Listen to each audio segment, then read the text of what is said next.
Hello, my name is Marcus. I'm the compiler of a collection of therapy quotes entitled 1001 Windmills of the Mind, a collection of advanced self-help quotes taken from the psychodynamic or the psychoanalytic perspective, which long ago, as I understand, is referred to by some, or perhaps many, as philosophical medicine or narrative medicine, helping us to do what Marie Curie said long ago.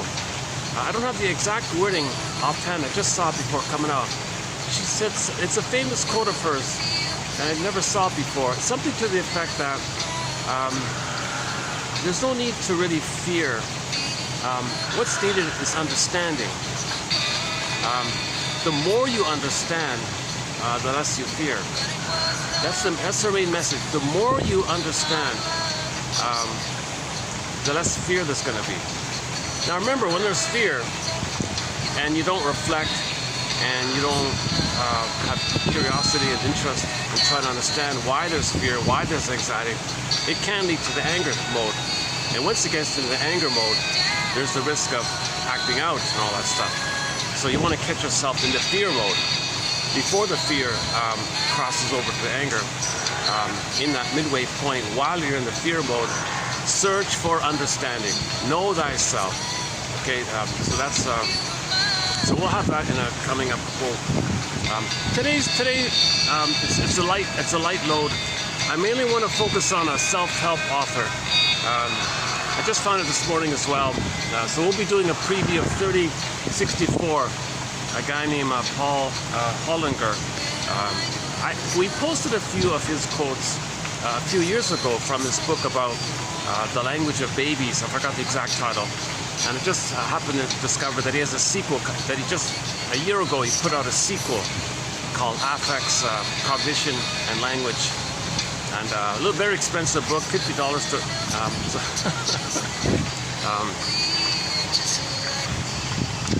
So unfortunately, I'm hoping I can find a second-hand copy or something, or I don't know, somebody will post it or something. So hopefully in the future we'll get access to that book, and I'm curious to see what his update was. So he did say in the promo for his new book that it's a kind of a, that's his version of the triangle. Everybody's got a triangle in psychology. So his triangle is affect, okay, your feelings, your sensations, your visceral sensations, primary feelings, positive and negative.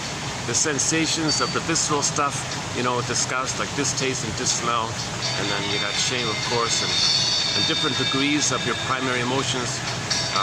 So you could be excited, that's dopamine for the chase, because you think if you get something, it'll give you serotonin, the safe feeling, and then you feel calmer like that. That would be in the joy area. And then he focuses a lot about interest and curiosity and wonderment. He really has a huge focus, I notice, on that issue of preserving a baby's interest, preserving a baby's curiosity, and not punishing him for it. Distract him maybe, or redirect his energy, but don't punish him, because if you punish him, you say no, he thinks the mother's saying, don't be himself, don't discover, don't learn, don't be. The mother says to the baby, she means well, she wants the baby to be safe. Baby, you cannot put the fork in the socket. No, it's for your safety. So we get that. But can she do it in a way where the child doesn't end up thinking in a misunderstanding that mother said to him, don't explore and don't be yourself and don't be you, or something like that. Because the baby's being and doing is too blended up. It's too linked up. So a lot of these no's are well-meaning many times by the mother, but she doesn't have empathy for the baby and what's going on the baby's end. So I want to post a quote from Mr. Hollinger discussing the baby's end, the baby's perspective, having empathy for the baby. And if the mother can have empathy for the baby, then she'll know her needs, she'll know the baby's needs, and she'll find some compromise where both can meet their needs like that. So this is from his original self-help book. Took a quick peek at it. So I went back to it this morning just quickly about the interest section. And I thought, it's very simple, it's for the general public. He writes very clearly and simply like that. Now he doesn't, it's ironic about him. He says he's a shrink, like a psychoanalyst. He studies psychoanalysis as a youth and all that. But he doesn't include psychoanalysis. He just focuses on that tips for parents. Hey parents, corporal punishment's really bad news. If you smack the baby, man oh man, let me list to you a report of all the things that can lead to. And I saw it on YouTube. He ran down a long list of the symptoms of corporal punishment. And he was trying to shock people and scare people, because a lot of the harm out in the world can be traced back, in his opinion, a lot of people would agree with him, I'm sure, of this issue of why are mothers hitting the child. The anger is going to rebound in, it's going to go out somehow. It'll just be buried, but it'll come out somehow. People say, no, well, it's for his own good, it's for his safety, it's for his protection. But the anger goes in on himself, and it's going to come out later in a kind of a delayed response or something like that. So he's on a campaign, he's on a mission to teach women, young mothers, you gotta find some way to distract the kid, redirect his energy. And the example he gave, was some little toddler, a junior toddler, went to the fridge, wanted some milk or something. I don't know the age, maybe let's say he's 3 years old or something, I don't know. So this little 3-year-old, let's say 4-year-old, I don't know, goes to the fridge. He wanted some milk or something. So he opened the door. He found a carton, maybe like a 2-liter carton of milk or something. Let's say, I don't know the details. It was filled. He tried to pick it up, and the whole thing fell. And for some reason, the cap didn't hold or something, and the milk spilled all over the place. So what the mother did was, she went over to the child and said, watch this, child. I'm going to put some paper towel over the milk, and watch how the fibers in the paper towel absorb the milk. Isn't it interesting? Isn't it fascinating? Isn't it cool? Child's going, well, yeah, okay, yeah, wow, it's kind of interesting. So she redirected it and turned lemon into lemonade. She turned it into a positive situation where the child can preserve his interest. Because the alternative might have been, she might have got angry, and then the child says, oh, don't be me, don't be curious, don't look for my needs or something. So the part B of it, she did a Columbo. After she taught the kid a little 101 science, she said, so he wasn't punished. She used the opportunity to have some interest, show some interest of hers like that it isn't interesting that the fibers in the paper towel can absorb the milk. It's kind of interesting, isn't it? And the kid goes, yeah, man, I guess you're right. And then the mother said, so everything was okay like that. And then as the mother was, everything was calm or something. Then the mother did a Columbo. Oh, and by the way, just one more thing. If you need help, just ask. If something's too heavy, you can ask for help. Oh, okay. So a very positive kind of interaction like that. That kid grew up to be a top scientist, by the way, they said. But it could have gone the other way. If the mother was kind of negative like that, he could have been a violent person or something. So he makes a big campaign for mothers to model themselves after that example like her. So the mother should do a little improv, maintain the child's interest, his curiosity, his wonderment, and just allow it. And if there is a safety issue, just do a little distraction or misdirection. So in order for a mother to appreciate this feeling of doing so, let's read his quote here.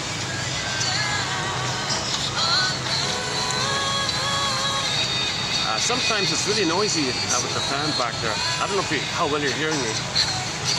Maybe I'll turn off the song here. Yeah, this song, by the way, this is Lynn Miles again. I played it last time. That's a very good album of hers. A folk singer, Lynn Miles.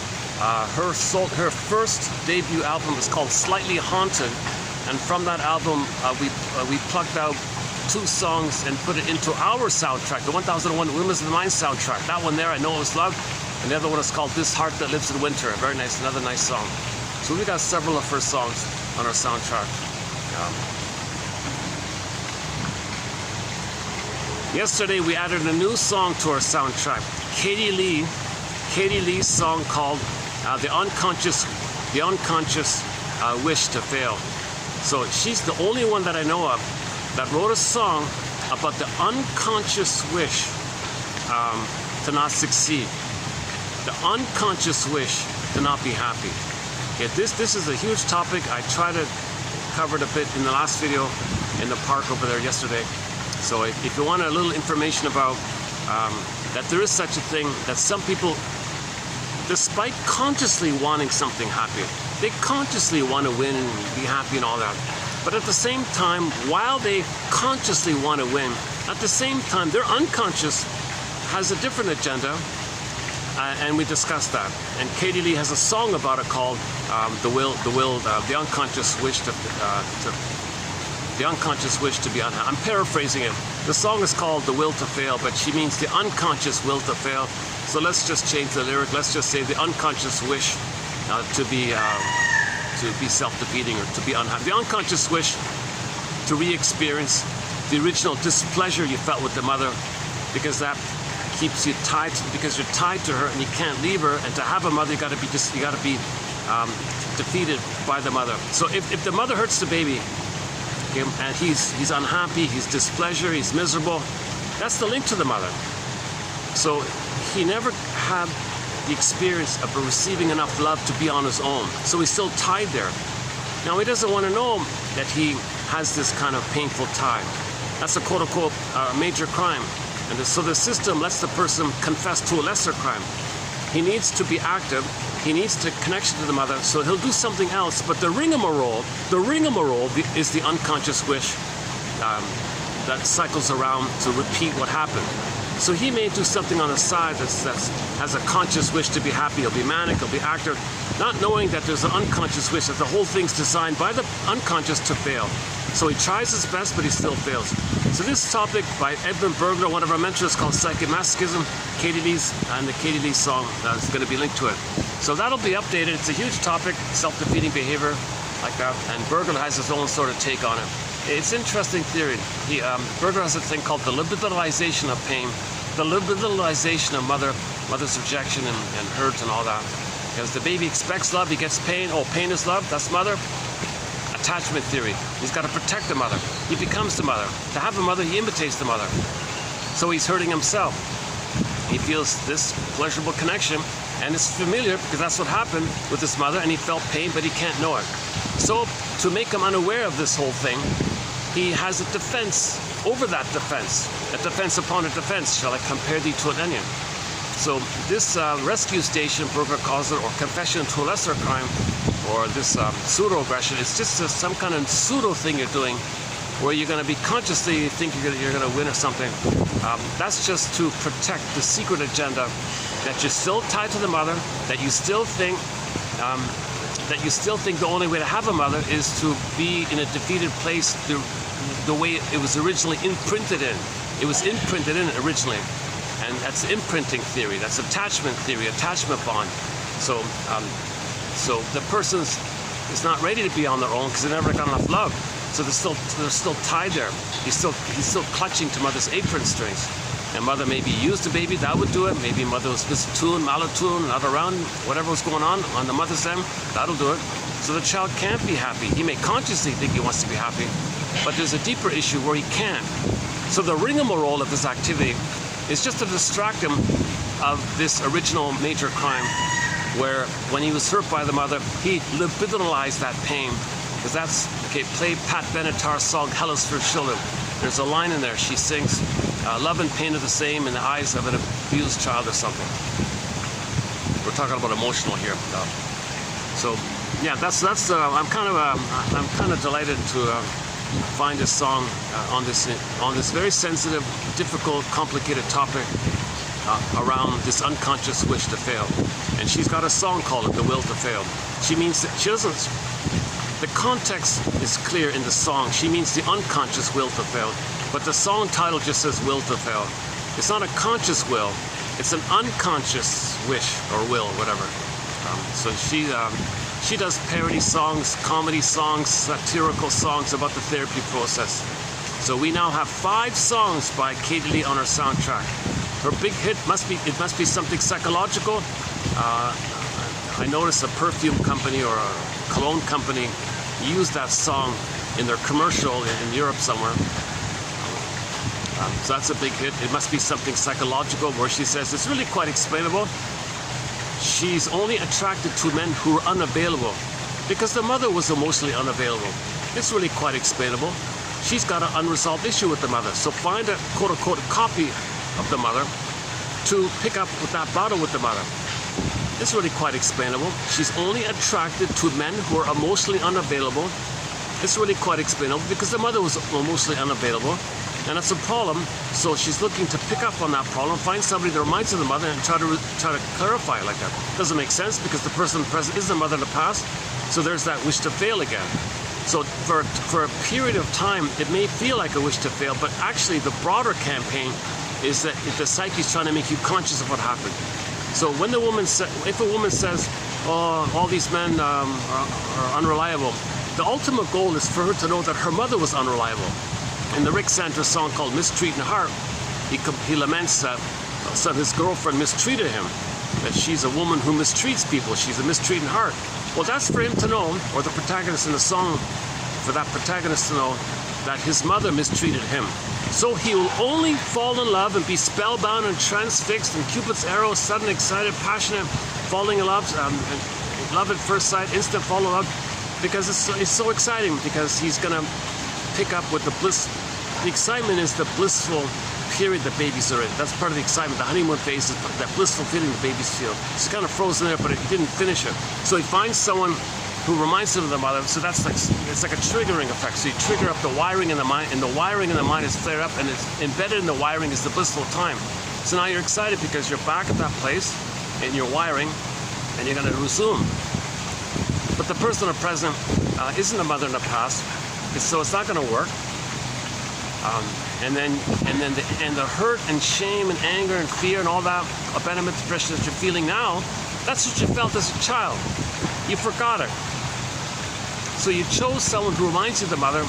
Feel it now for you to know that's how you felt back then. So you got to be curious and wonder why you're feeling what you're feeling. So the girl leaving him, or whatever it was, is a trigger that the mother was misattuned, malattuned, used him, was in a bitter mood, or she was narcissistic, or she was a bully kind of a mother, and the child had a very painful interaction like that. So she'll look for a man, gives her a hard time. That's for her to know that she had a hard time. So the ultimate goal is that when we repeat and reenact in the present some symbolic recreation of the past, it's meant for us to know the past. We don't remember, so we reenact and replay until we know the past. Then when we remember and get the story, we can stop repeating. And that's the definition of dysfunction and neurosis. If we have an original negative emotional pattern with the mother, it's a flash froze, it's a set in, and we apply that to everybody. That's dysfunctional because you're not in the nursery, but you're replaying that working model. They call it a schema or a script or your quote-unquote destiny or your fate. Some kind of set-in wiring like that, and it's painful, and that's all you know. It's your only tune. Every neurotic is a music enthusiast, but it only has one tune. He keeps playing that one tune. Every new situation he plays his only tune. He reels off his only 145.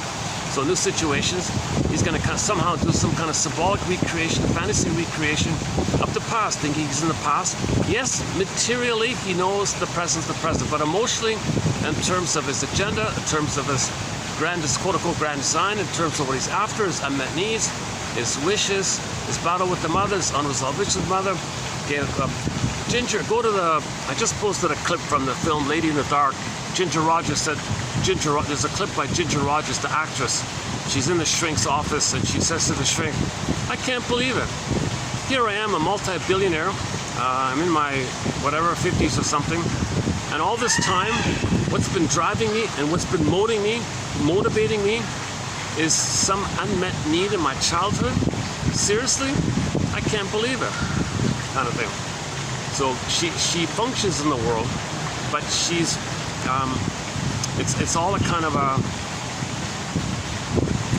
defensive living. So she was living a kind of defensive life, like a cloak, a shield.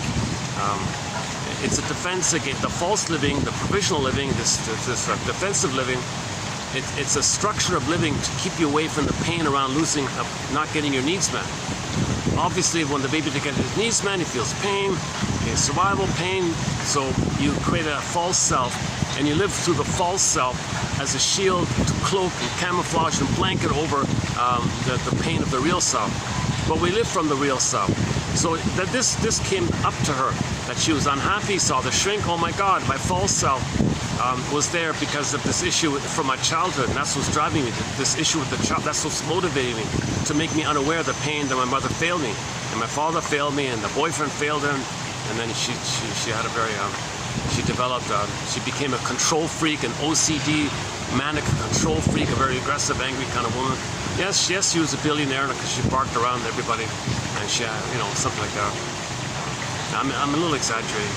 Actually, she wasn't that bad. She was just you could just say she was a workaholic, a type A, very controlling workaholic kind of woman like that. But it was all a defense. It was all a shield. It was all an armor. It was all an armor called defensive living.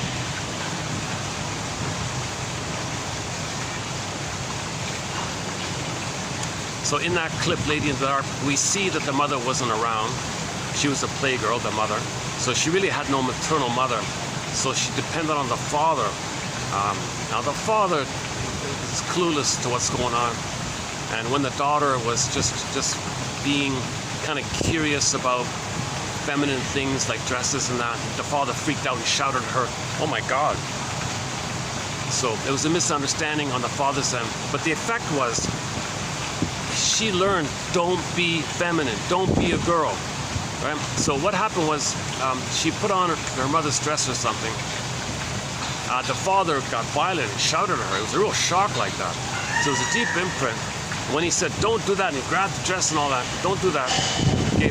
When someone says no, don't, no, and all this, the child interprets it, don't be, don't feel, don't. So that topic of the dress was about being a feminine, being a woman, right? A little girl trying to be a woman. So the father said, don't wear that dress. She thought, don't be like womanly, don't be feminine. And she wasn't feminine at all. She was a man-hater. She barked around at all. She couldn't trust any man, and very cynical and sarcastic like that. So that's an example on today's topic. Whenever she said here, Mr.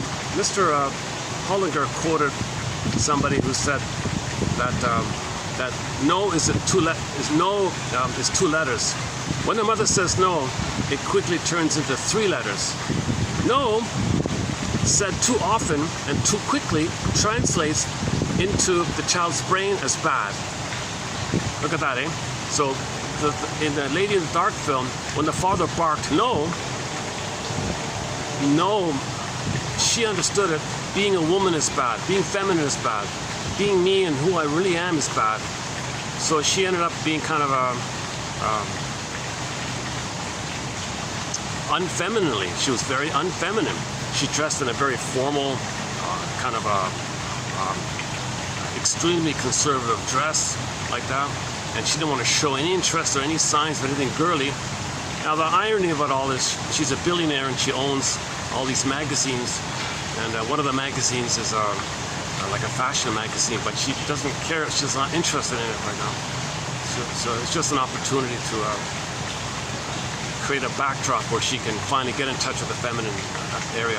So her gateway into reclaiming her womanhood was to finally take an interest in the fashion business, right? She just did it out of money, didn't care about the spirit of it all. So the shrink helped her in the end. So this is this one I'm going to preview here is going to be our second quote so far on this topic. That whenever the mother says no, the baby thinks don't be. I'm wrong, I'm defective, I'm no good, I'm bad. The 2 letters, okay, the 2 letters of no being spelt with 2 letters in the baby's brain, click, there's 3 letters, bad. That was just her little way of saying it.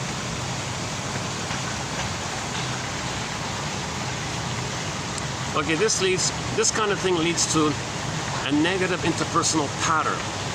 If the first pattern laid down is negative from an emotional point of view, now the person's going to be unhappy and miserable. Now he's going to have the unconscious wish to be unhappy. The unconscious wish to be unhappy is this repetition compulsion, this replay of this misery thing that tied him to the mother. It was a deep conditioning, a deep hypnosis, a deep learning, whatever you want to call it. A deep education. Leon says you got to re-educate. Another one says you got to deconditionize. Another one says you got to dehypnotize. So therapy is about finding an alternative, a new learning kind of thing. You want a quote-unquote corrective emotional experience, but you got to shine a light on what's there already in order to do so. So consciousness is the healer. Understanding consciousness is the healer. Back to Miss Marie Curie. There's nothing to fear. There's only the call to understand. There's nothing to fear. There's only the call to understand. The more we understand, the less we feel. Okay, I'm not getting the exact wording of it, but it's something to that effect. The more we understand, the less we fear. So we don't need to fear. Why fear? You're just not understanding it. If you understand, you don't fear. And you got to catch it at that point, because if the fear is there and you don't understand, very often, due to the close link between fear and anger, it can flip to the anger.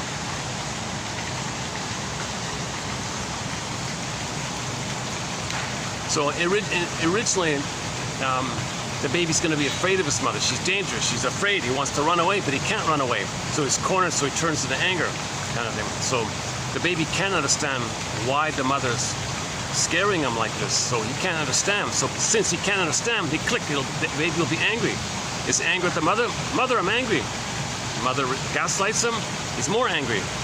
Where does the baby's anger go when the mother doesn't take the signal, doesn't take the message, doesn't take the communication that anger is a cry of unmet needs? Mother says, I don't know what you're talking about. Oh my God, baby's anger goes in on his body. Now, rebounding aggression going in. So the L-I-V-E, the baby's desire to live in love, reverse letters, L-I-V-E-V-I-L. So it's going to be destructive. Destructive. E-V-I-L is destructive. So he's meant to live, that's the natural state.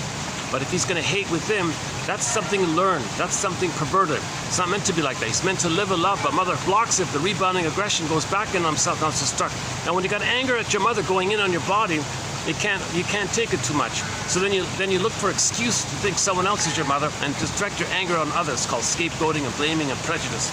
So then the cortex gives you all kinds of tricks and rhetorics and flammery and duplicity and rationalization. They call it rationalizations and excuses.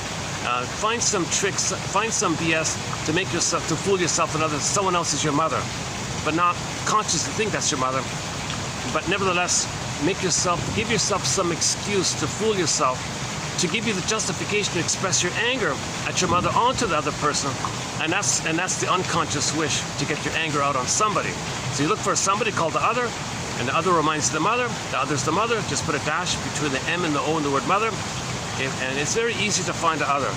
It's unbelievably easy to regard someone you don't know as your mother. Incredibly easy. It's too easy, unfortunately. If someone's unfamiliar to you, well, that'll do it. Because originally, when mother hurt the baby thought the mother's a monster.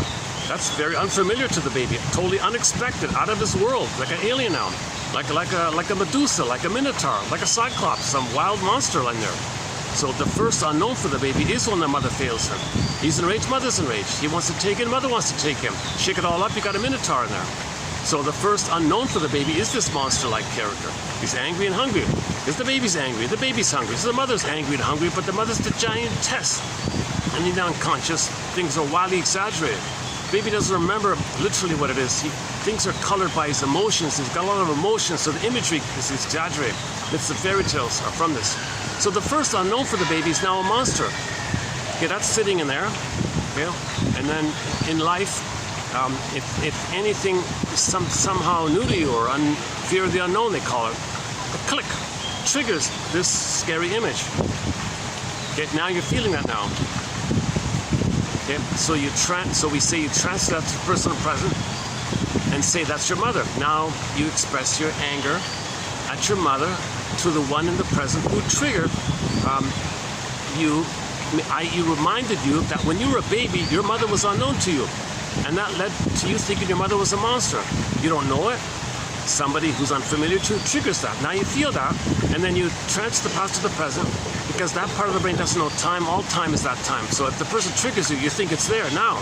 So now you think the person who is new to you, like the example I've been using lately is the Jeff story. Go to the Twilight Zone episode called The Last Rites of Jeff Myrtlebank. The mother, a scapegoat of the son, and made him, and she would use the son originally. So the son was miserable, unhappy, dysfunctional, because the mother wanted the son to be tied to her apron strings, and the mother would regard that as the string, as the cord, and the child, Jeff, as the placenta.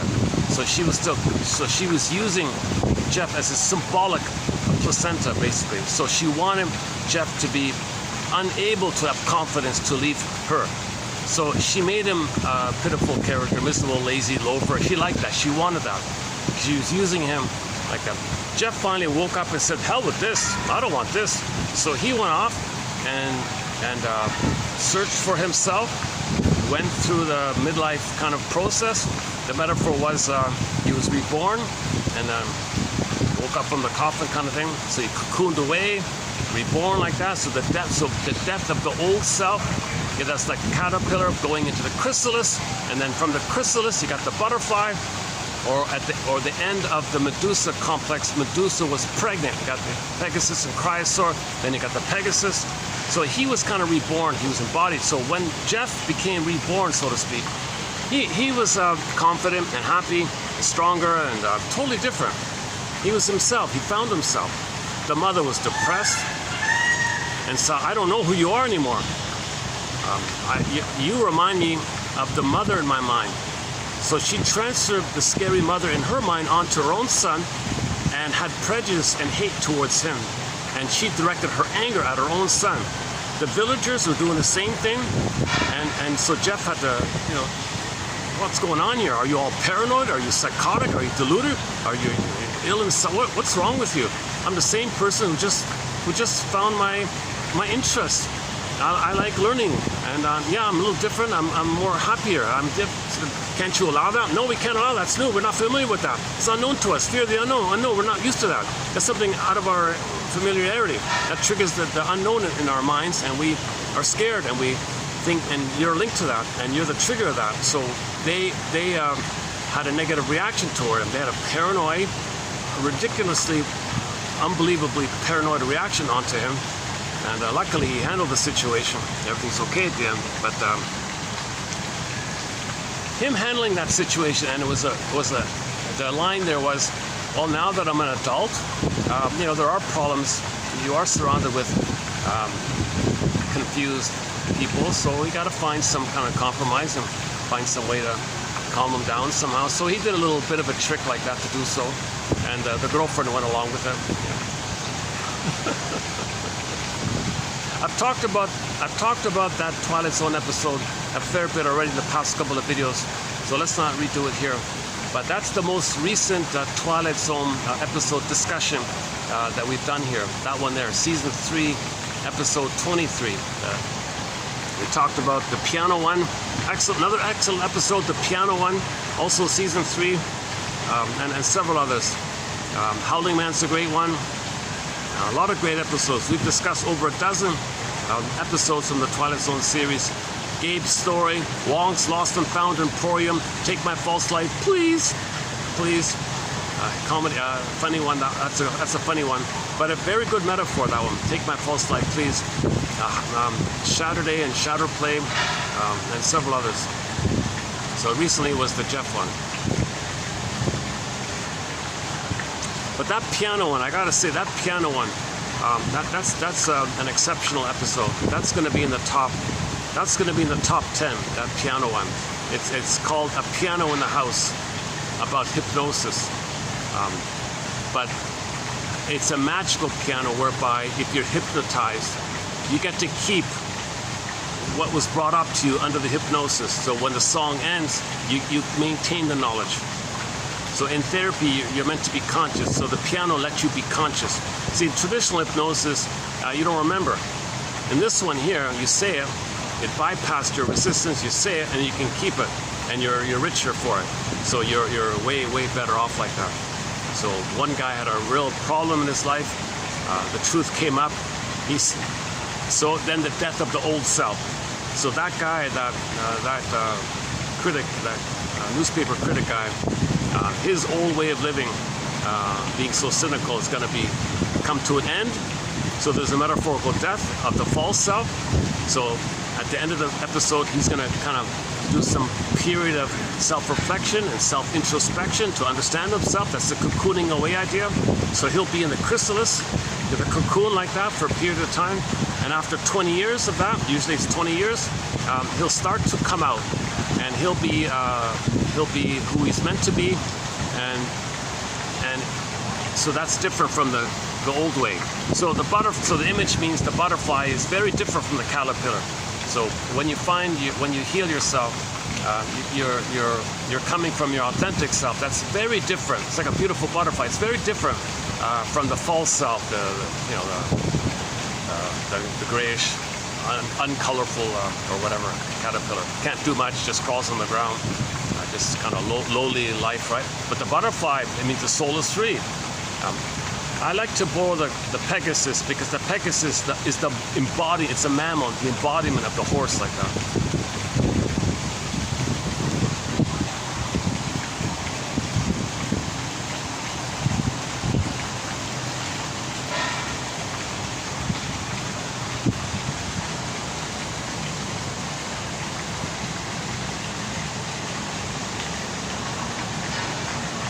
Okay, why don't I just take a short musical break here? I've got let me just take a 2-minute break here. Yeah, this is going to be a shorter video. I said that already. What is it? It's already 4:30. Yeah. So this will be like an hour and a half kind of video. That's okay. This is a quick one. This is like only a 5-minute read kind of thing. Very easy to follow. And then today's batch, I did a preview of it already, so I'll just skim it a bit. So this will be a lighter load for me. Give myself a bit of a break. We covered a lot of ground in this series. A lot of great quotes. 62 topics, 62 chapters. I'm trying to post the clearest, most informative quotes. I'm trying to find what I believe to be the best of the best kind of quotes. And a lot of quotes are getting harder and harder to find. You know, Masterson's books are now unavailable and withdrawn. He's a very important contributor to self-awareness. You can still get it, but it's harder. It's harder now. It's hard to get some of Janoff's books.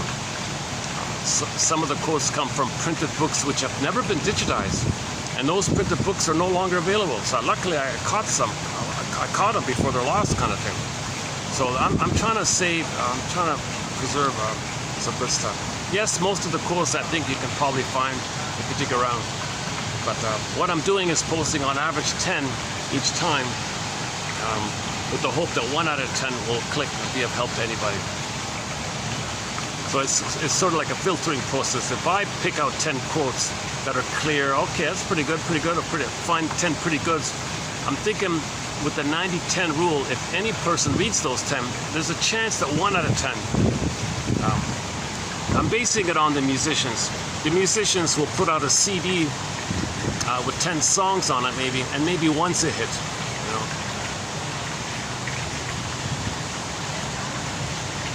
Okay, let's just take a short 2-minute break here.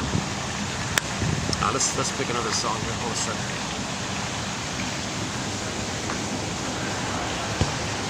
Should we play that? Okay, let's play that Will to Fail one, Katie Lee. Let's play that one I mentioned before. So when you hear the singer say "will to fail," you gotta translate it. That what she means is she has the unconscious wish. She has the unconscious wish to fail or be unhappy. Okay, so you gotta keep that in mind here.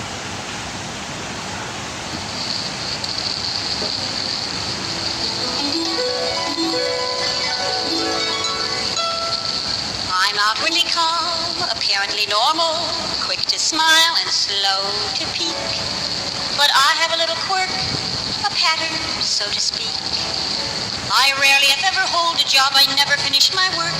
I'm an affable kind of a sloth, a highly disorganized, placid sort of a jerk. I've got the will to fail, the will to fail. I have talents that I never use. I try to win, but I love to lose because I've got the will to fail. It's such a thrill to fail, a thrill to fail. I've a backward kind of basic need. I get my kicks when I don't succeed because I've got the will to fail. I seem to make an effort, but I never do connect.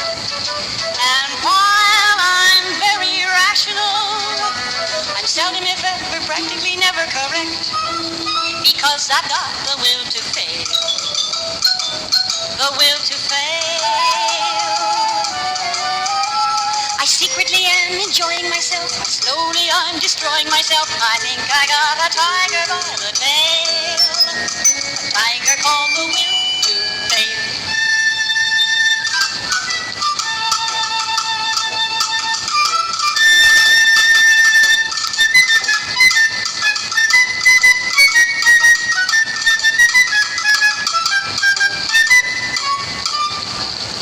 I seem to make an effort, but I never do connect. And while I'm very rational, I'm seldom, if ever, practically never correct, because I've got the will to fail, the will to fail.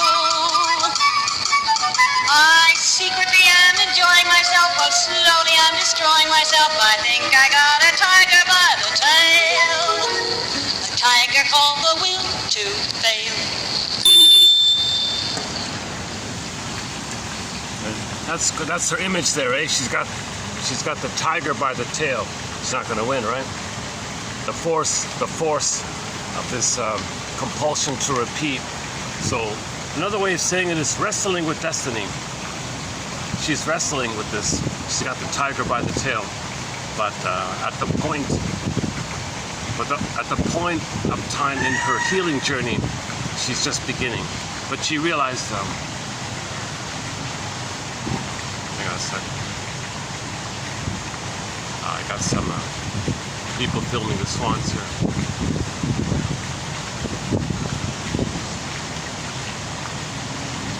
Okay, let's run through this self-help book.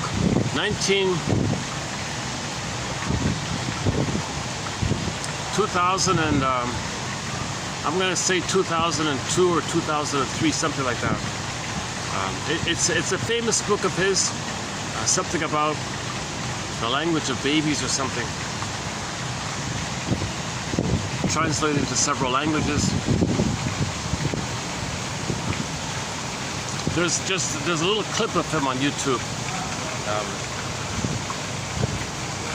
It's a pity because it seems like he's trained in psychoanalysis, but he focuses more on parenting tips. Maybe he thinks the source point is there, that all the problems we have, it could have been prevented in the nursery. So let's focus at the source. Let's focus on the nursery. Because in the nursery, mothers are not fully appreciating the view from the baby's side. They're not having empathy from what the baby needs. They think only what they want, what they need, what they think. But what about the baby side? What about the thou? You know, baby's a human being. Can't you see that? Can't you imagine the baby's feelings and needs?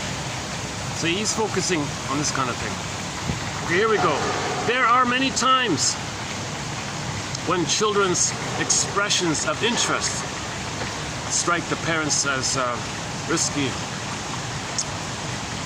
A mother's understandable concern about an infant's safety, or the desire to eliminate some noise or chaos and debris that an interested kid can produce, may create a conflict with the child's expression of interest. So it's really key that whenever the child has a curiosity, a love of learning, trial and error, what's this, this is, I'm figuring things out, I like this, I'm learning about this, the mother's got to protect this. But sometimes it looks a little risky. So at that point, the mother's a little afraid. Now, before the mother's fear clicks to anger and she acts out and shouts at him, she's got to, in that pause moment, she's got to fill in or add understanding before the fear turns into anger. So the mother wants peace and safety and all that, fine, we get that. The child wants to learn, he's curious. Surely we can find a way to do both, come on. Okay, so the example he puts here, I'm going to read in a minute, was the mother wrapped some present.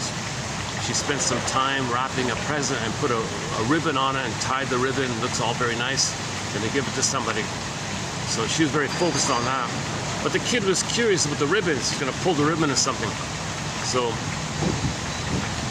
the mother said, isn't it interesting that when you pull the ribbon, things change like that? Isn't it cool? Or like, what's going on here? Isn't it kind of curious like that? So let's take it over to the shoe and the shoelace. So here's the shoelace. Same kind of principle. You can pull the string on the shoelace. So she redirected his interest to the shoes and pulling the shoelaces to protect the gift that she prepared. So he maintained his interest, a harmless misdirection, a harmless distraction like that. He's still curious about this phenomena of pulling the string while pulling the ribbon, pulling the string, a little similar like that. So you're better off doing something a little sneaky like that, rather than shouting at him and saying, no, don't do that. How dare you do it? No, absolute no. Then he thinks, no curiosity, no me, like I'm no good, I'm rejected, I'm bad. You see, isn't it better to just redirect him than for the baby to conclude he's bad and he becomes naughty, he might become violent later in life? That's his theory. Oh, I got a couple sitting right beside me.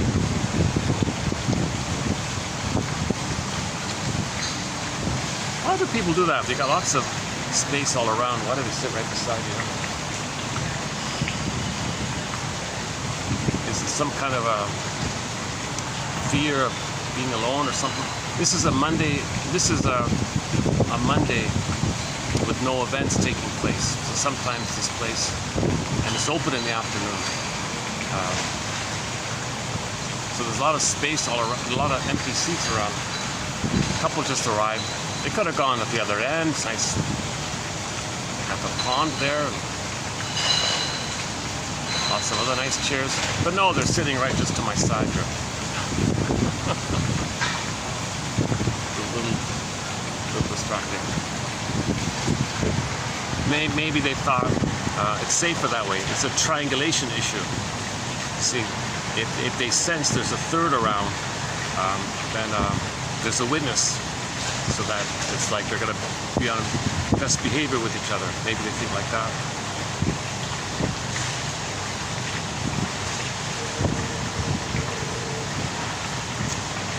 Okay, let me make this adjustment here. Hold a second.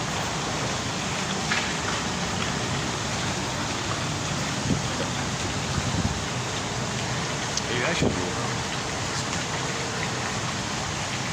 I need the fan here, it's still pretty hot. Okay, let me get used to this, give me a minute here. All right, there are many times when children's expressions of interest. So that's a very positive emotion. It's considered a primary positive emotion, interest, curiosity. I mean, come on, right? You want that, right? You want that in your life. You want to be interested in things. You want to learn and understand. It's connected to what you like. So you like, and there's a you there, that's your identity. So your interest is linked to your identity. That's his theory as well. The focus on your interest, it's because you have an interest, that means there's a you. if you don't have your interests, you might not know who you are anymore. You might lose your sense of identity if you have no interest anymore. So your interest links you to your identity. Just in general terms, he doesn't distinguish between false self, true self. Just in general, he leans on the positive side of it all. Okay. There are many times when children's expressions of interest strike parents as risky and so on. A mother's understandable concern about the baby's safety or desire to eliminate some noise, chaos, debris that an interested or curious child can produce may create a conflict with the child's expression of interest. If a child's interests repeatedly are not given their due, if they're repressed, if the child's interests are repressed, criticized, thwarted, etc., a child can be made to feel ashamed of his curious, exuberant behavior. This shame may constrict these exploratory activities and erode the development of self-esteem and a sense of confidence.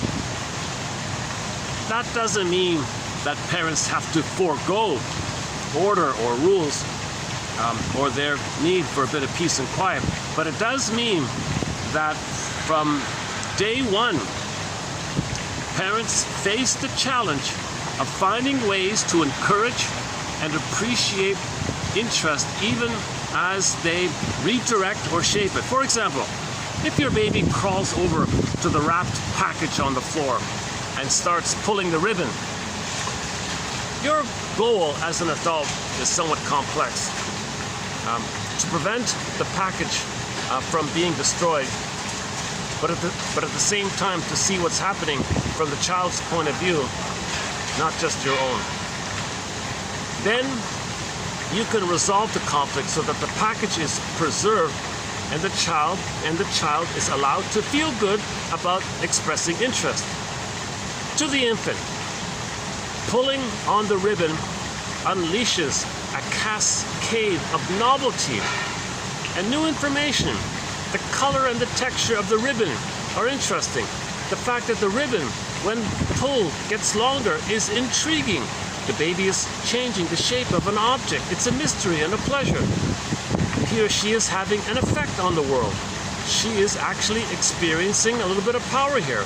Some children have very little of. He or she is unable to move through the world on her own. The little baby can't get food yet, or can't do much else.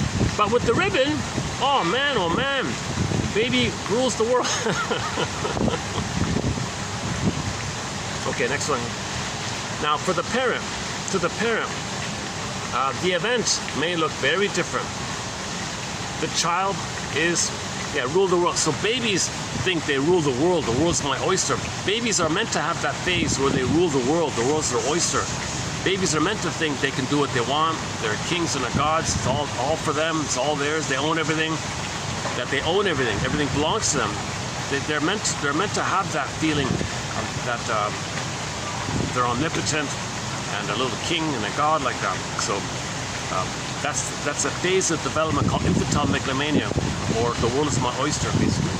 So he's meant to have that kind of thing. Let the baby think he rules the world. If he doesn't get that chance to pass through that phase, he'll go through life with narcissism, feeling entitled, feeling his center stage, all about everything should serve him, feed him. He's important, center stage. He's got to be seen and admired, that he's so special and important. He's going to be stuck with that unmet baby need called narcissism. So allow the baby to have his narcissistic needs met, and then you're okay. You can move forward. If they're not met, he's flash frozen and may develop NPD, a personality pattern. To the parent, the event may look much different. The child is destroying something that has value only when left intact.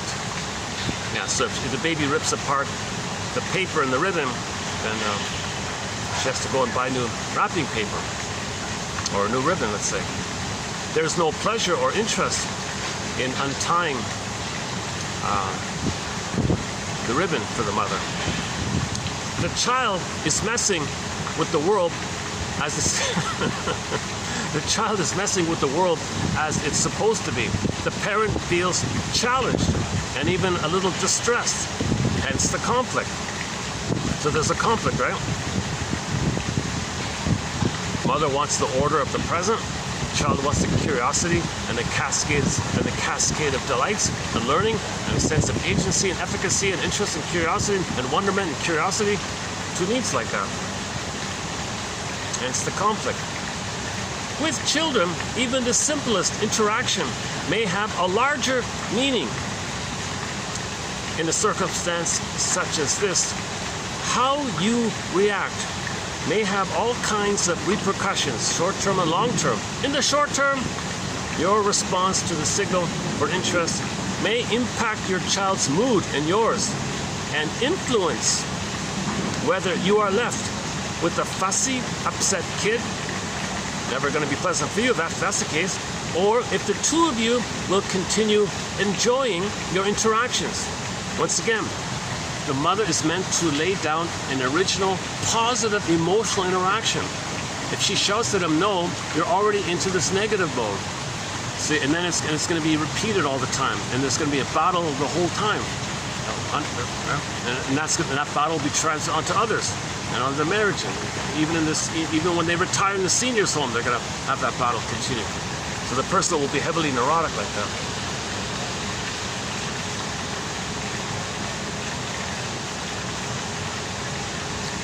I'm a little distracted by this being so close to a couple right beside me. Oh, son of a gun.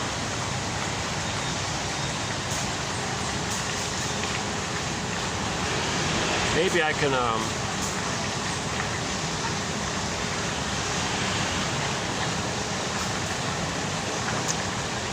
okay, let's try again. Okay, let's do this.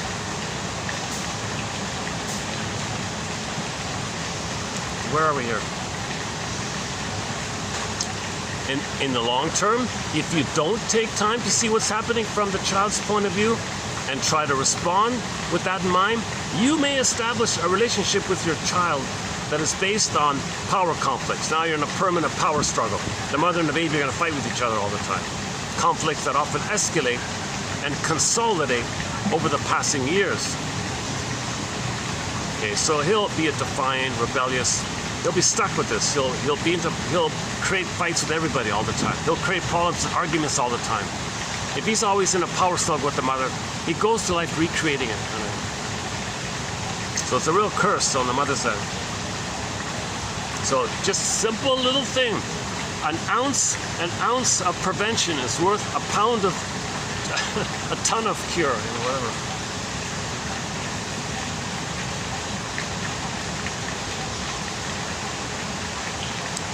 Okay, a relationship founded on no may become a battleground. So what do you do when baby pulls on the ribbon? You can let her know she's done a great job, that she's discovered a marvelous piece of information. Quote, see how that ribbon works? You really got that one by the tail, don't you? So the baby has the ribbon by the tail, the package by the tail. In the song, Tiger by the Tail.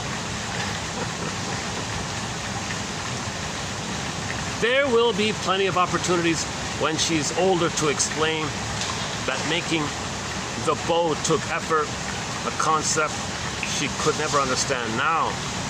If there's time, and whenever possible, it's important to allow a baby her triumph. So that the baby made it happen. The baby wanted to do something, he made it happen, it was a triumph, it was a victory. The baby's meant to have a general pattern of like that. Speaking of the band Triumph, yeah. Recently we played okay, never mind. So we played a song by Rick Emmett the other day called, off his first solo album called, well, he's got one called Saved by Love. I twisted it called Saved by Understanding. And the other song we played was The Unconscious Knows. I'm paraphrasing, but I think it's The Unconscious Knows. The song's called Heaven Knows, but I think what he means is the unconscious knows. Okay. what happened to you is in the brain, in a part of the brain called the non-reporting brain. The non-reporting brain, or the unconscious, knows. The data in your non-reporting brain goes to the inferring mind, also known as the unconscious mind. The unconscious mind knows. The unconscious mind knows. So in the song, why did they break up? Well, the unconscious knows. Heaven knows. He means it like that. A lot of people, you gotta, singers are young when they write their songs like that.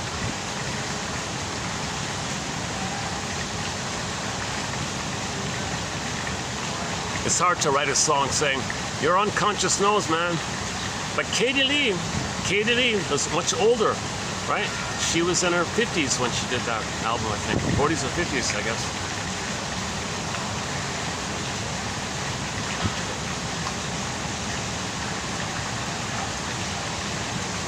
Okay, at the same time, you want to shift her attention and interest to a less problematic object. Quote, see, little baby, if you pull on my shoelace, look at that, it comes untied. Isn't that fun? Let me show you. Here, look at that. I pulled one, you do it. You can pull one. All right, isn't this cool? You pull the lace and it does that. Or perhaps get another piece of ribbon and a box for her to play on. Or simply distract her in some other way. So redirection and distraction are your two primary tools, and they do work. Virginia Demos shed light on the problem that arises if you simply, okay, so somebody gave the example, yeah, it sounds very simple. What about if the kid's playing with scissors? What now what? Okay, so let's up the ante here. Let's say the little kid found a pair of scissors. So now what do you do? So the mother most likely is going to freak out, get scared. She's going to be terrified. The child's going to hurt himself.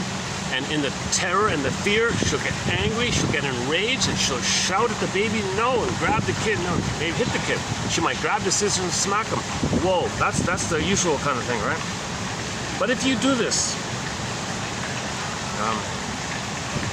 although you're trying to protect them, the issue is as follows. A response such as this, shouting no and all that, fails to support the baby's built-in urge to explore new things, to explore interesting objects. The opportunity to learn about scissors is lost, and no other interesting substitute is provided. The message to the baby is simply, stop.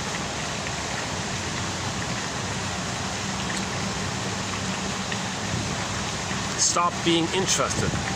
Stop being interested in new things. Stop exploring. Stop being you. Don't be you. You're bad. Can you believe it? The mother shouts no to protect the kid. He concludes he's bad, defective, incompetent. Amazing, right? Just a simple little thing. Such a simple little thing. Before, notice the mother that she's afraid the kid might hurt himself. And then think about some strategies to direct him in some other ways. So she offered him some children's, like a toy scissors made out of plastic for the kid, just to direct him like this. Direct him with a safe toy thing, can't hurt himself with. Or in the case with the scissors, like just a totally new thing then maybe. But anything's better basically than shouting at him and obviously hitting him, thinking you never want him to play with scissors again. See, the mother can't control her emotions. The mother doesn't reflect. The mother doesn't have empathy for the baby's need to explore, to learn, to be himself. The mother's missing it. So Mr. Hollinger here is on a campaign. He's on a mission. His mission, which he chose to accept, is to teach women to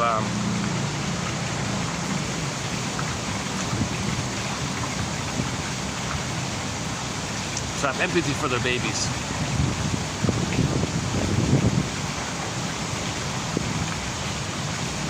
If this type of no occurs frequently enough, the baby or infant may learn to inhibit their exploratory, learning, stimulus-seeking behaviors on his or her own, and may become increasingly constricted and mobilized.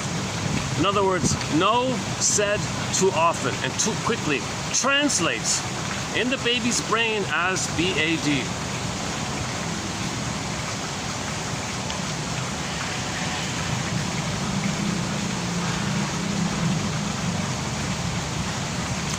Okay, just a self-help exercise for the mother. If the mother is in anger mode, okay, she's got to ask herself, if she didn't catch it in the fear mode to try to understand, have empathy, if she failed and clicked into the anger mode, then the second opportunity for her is to say to herself, what's causing this distress that I'm feeling? So he translates anger as due to too much stress. The stress response leads to the fight or flight. Okay, the fight, it means the anger. The mother's angry, so she's in fight mode. That means there's a lot of stress.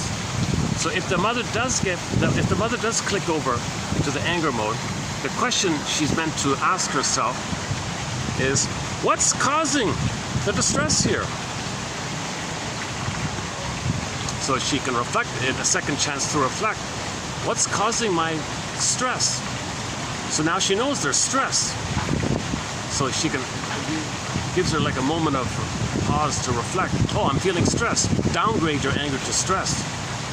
So the fear was ignored, got to anger. Well, downgrade the anger to stress. Okay, now she's feeling stressed.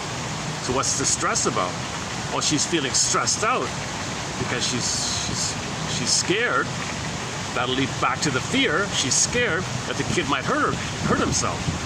So she can take it back. She can notch it back. Turn this around, kind of thing. So if it got too far, they can always turn it around by saying, "What's this? What am I stressed about?" Oh, stress means fear. Because the anger, if you pause on the anger, it'll flip back to the fear. Fear, anger. They're kind of together. Fear and anger. They flip a lot. In the Disney film Inside Out 2, you saw fear and anger kind of always together like that.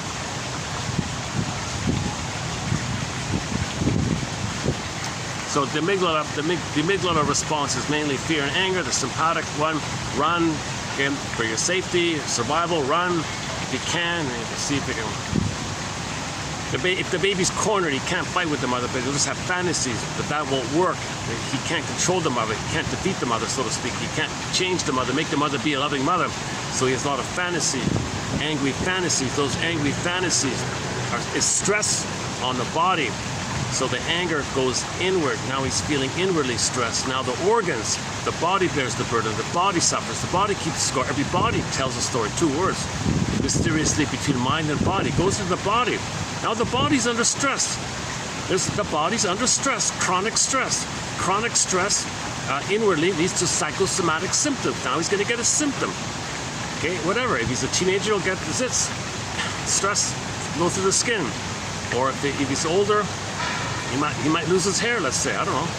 Does stress make a person lose their hair? Probably. I'm just guessing here. Excessive perspiration. If people sweat easily, that'll do it. If people's shallow breathing, that'll do it for sure, right? If the heart math is whacked, meaning it could be palpitations on one end, or heart math is a general idea where the speed between the beats is too irregular. So your heart beats, right?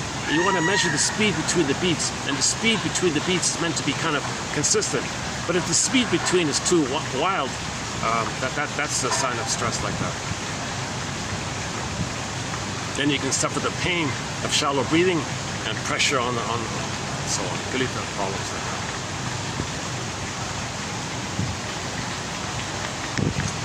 In dealing with anger, ask yourself, what's causing the distress?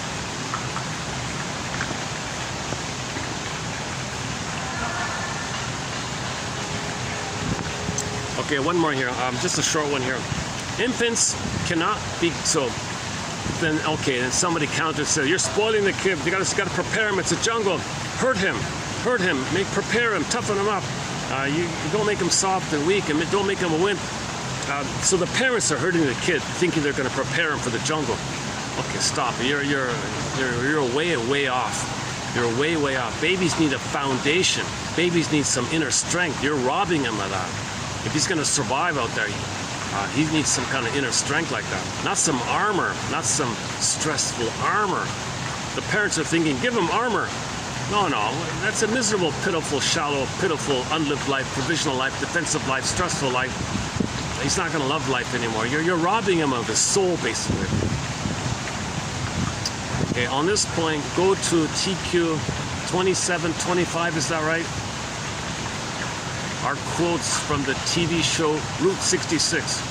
Some of the best quotes in our collection come from the classic TV show Route 66. We posted 11 from that show. I think it's 2725. You'll find it there. Go to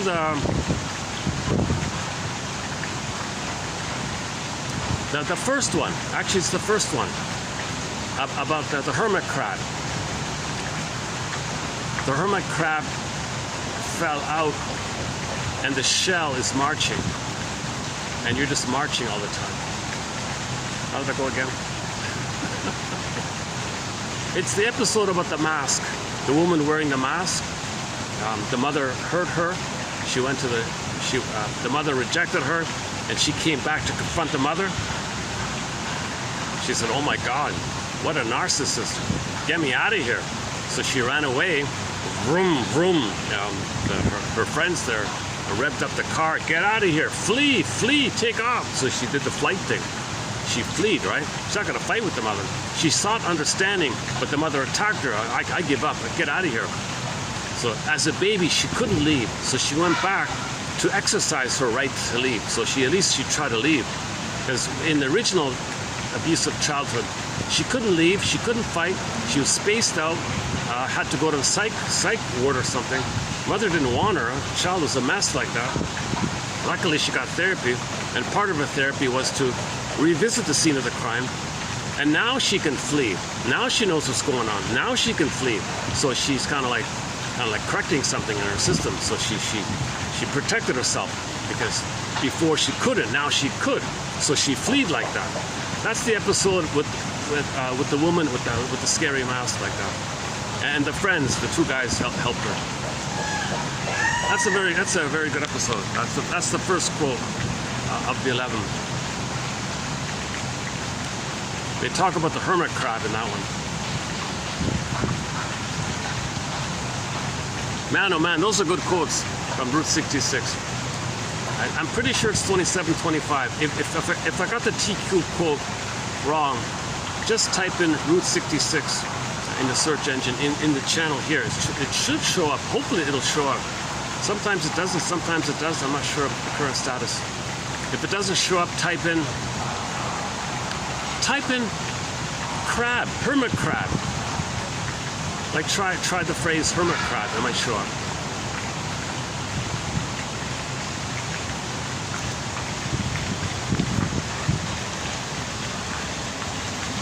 Your mission, should you choose to accept it, submit it for your approval and consideration, is to visit the search engine in this channel and put hermit crab in quotes in the search engine, and see if you can find that quote from Route 66. Excellent show.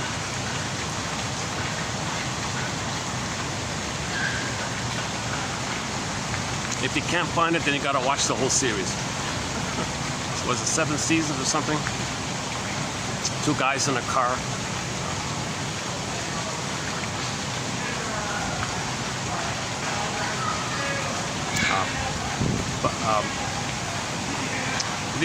They were slightly an odd couple. He was from an elite, Princeton, whatever, PhD and all that, and he was a sort of a street smarts kind of guy with no education. They were a bit of an odd couple like that, but they became friends, shared a car, and drove around. And every episode was in a new town with some little story, and they were like heroes. They were kind of like heroes in each episode. So it showed you a real. Occasionally, the scriptwriter for an episode was analytically minded, and those episodes are what we have 2725. So we plucked 11. I found 11 analytic quotes from that series. And you'll only find it here on 1001 Windmills of the Mind. You won't find these 11 quotes anywhere else. You'll only find it here.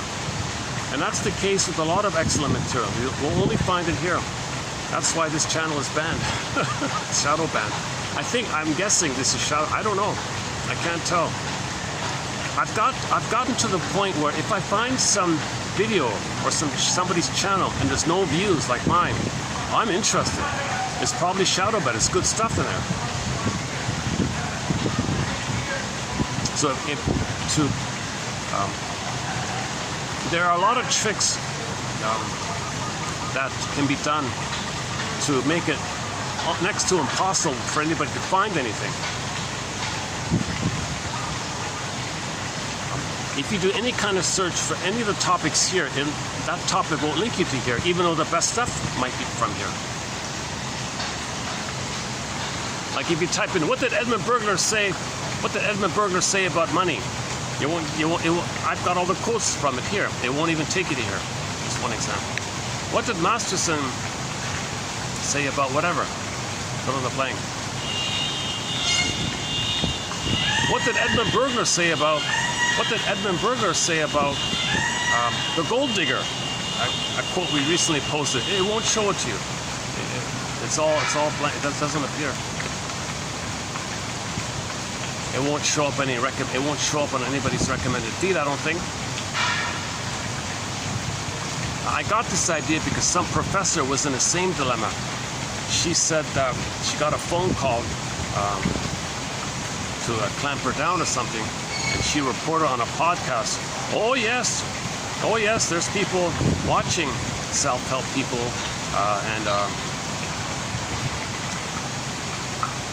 because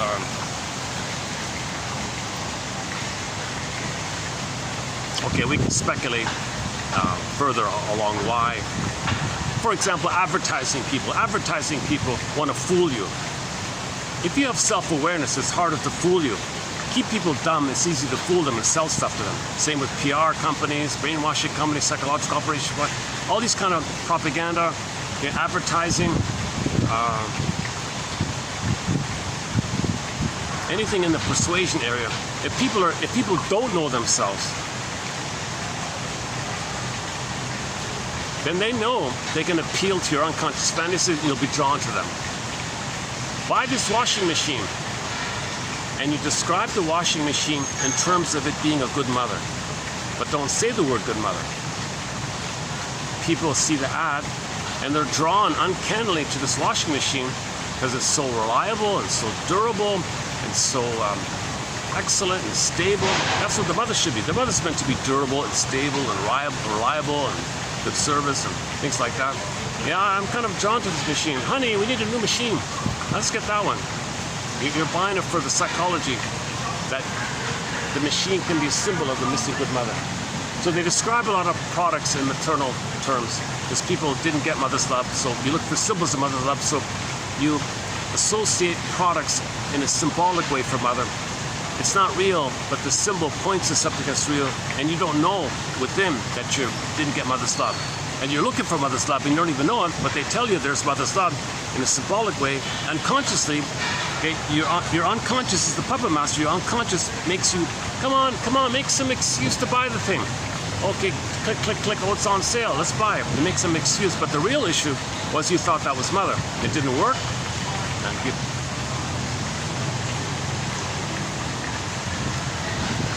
Things are really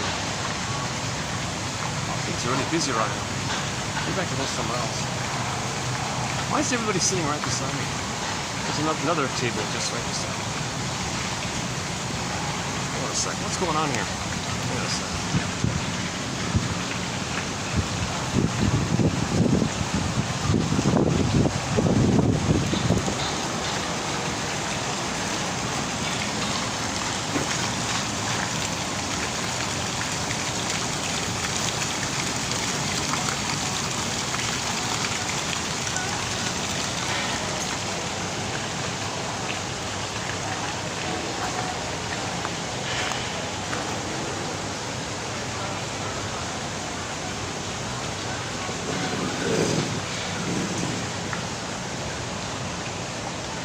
Would it be, hi, would it be okay if I sat there?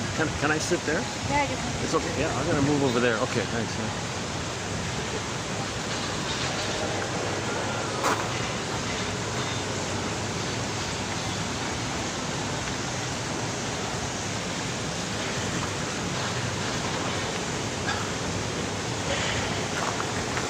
Okay, give me a couple of minutes to move it over.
So long fan.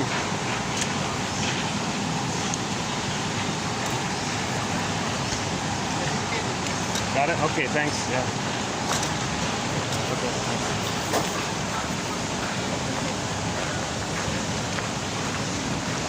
Can I give you this? Okay, thanks a lot.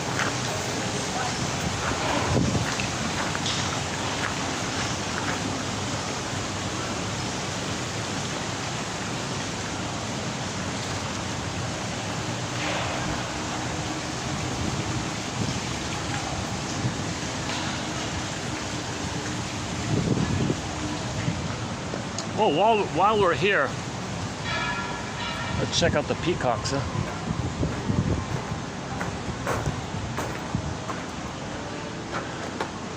Are we getting them in? Just sitting there, eh? Lots of doves here. And a couple of rabbits. Oh, there's the other peacock. He's just sleeping. Yeah, look at that.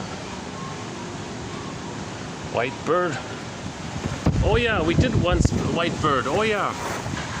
I think I did play it once, a song called White Bird. The song White Bird, he says, you gotta free the white bird. So, otherwise he's in trouble. Okay. Look, I think we covered that point about the importance of having a better feeling that babies need to explore, need to discover, and it means a lot for them. And when mother says no, he thinks he's bad. Mothers need to be aware of that to prevent this conditioning where the baby thinks he's bad and negative and naughty and battle struggle all the time. All she's got to do is pause and notice that she's scared. Understand that she's scared that the baby might hurt himself before she clicks to anger. Then in that scared mode, she can still think reasonably and do some redirection and say, very interesting, you discovered something, cool, look at that. The ribbon does that, the ribbon expands, look at that, interesting. All right, you found it, you did it, that's awesome, whatever. And then direct them in some other way. And it's just like the shoelaces. Let me show you the shoelaces.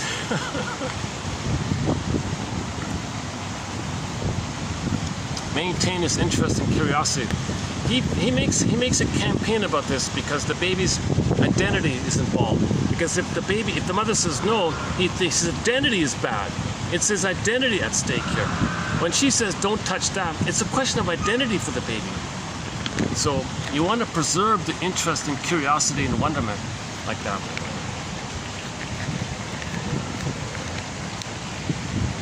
I don't usually come to this side. It's ironic. This section is always the busiest, but for some strange reason, where I was, everyone was just. Okay, last one here. Infants cannot be given too much love, so don't worry about spoiling the kid. We're talking about his developmental years, his formative years, in terms of what meeting his needs. You're not spoiling him when you meet the baby's needs. You're not spoiling him. You wants support for his discovery. He wants mirroring. He wants communicative matching. He wants learning. He wants curiosity. You're not spoiling him like that. Babies cannot be given too much support, attention, patience, love. No such thing, he says here. Don't worry. In a few years, he'll enter the world, and okay, so you don't need to hit him so early. The best way to prepare your child is to let him have some confidence in his life, some foundation in his life, to face the future hardships and so on. Just a side point. Okay, that's let's leave it there. So that what I just did was 3064. For more on this point, this book's widely available. You can buy second-hand copies for like a nickel or $1 or whatever. It's easily available. Okay, today's batch.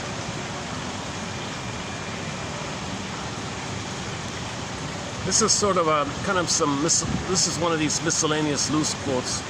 So let's just highlight a couple of them here. Okay, first of all, this phrase about the oral phase, people think, well, it's just breastfeeding. No, they mean it in a broader sense. That while the baby is breastfeeding, he needs warmth, safety, affection, tenderness. He needs like a broader kind of thing.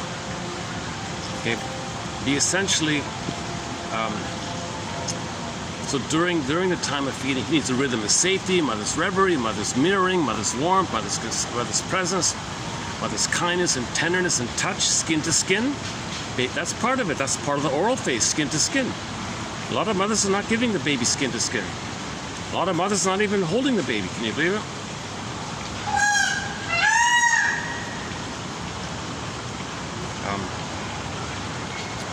It's kind of like the baby needs shelter and love. Mother's protecting body. So the whole gestalt means the oral phase, not just the milk and suckling.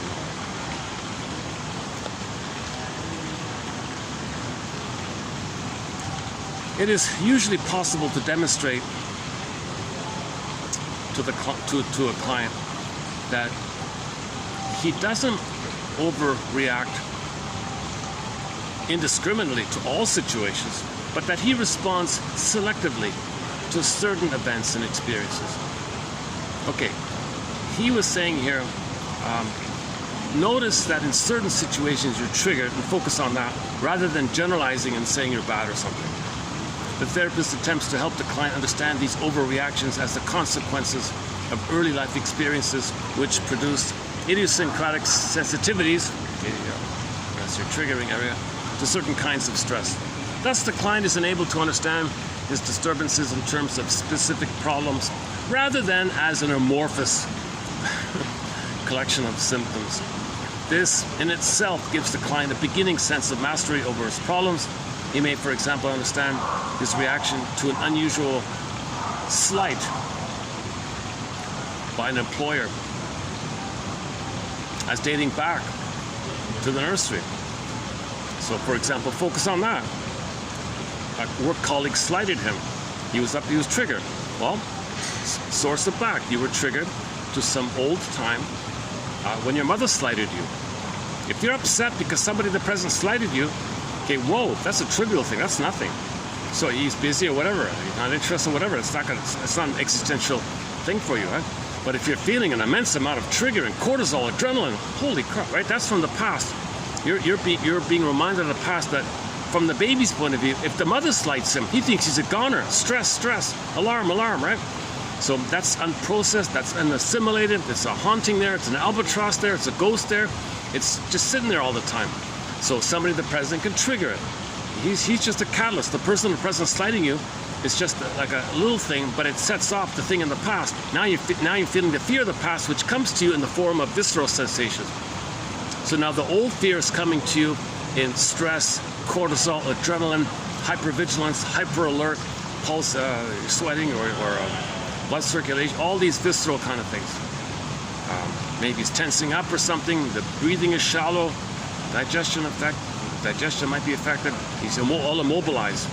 You know, just because somebody in the present, just because a work colleague didn't return his look or something. You slighted me, man. He hates, no, that's, the anger you're feeling is what you felt with your mother when your mother slighted you. You see, you're sensitive to this kind of thing. So you put yourself in situations where this can come up to your attention. So he unconsciously chose this work environment and perspective with these colleagues in such a manner to have it recreated so we can know the past. We recreate uncannily somehow, or put ourselves in situations or use situations in a manner to allow us our past, to allow us to discover our past.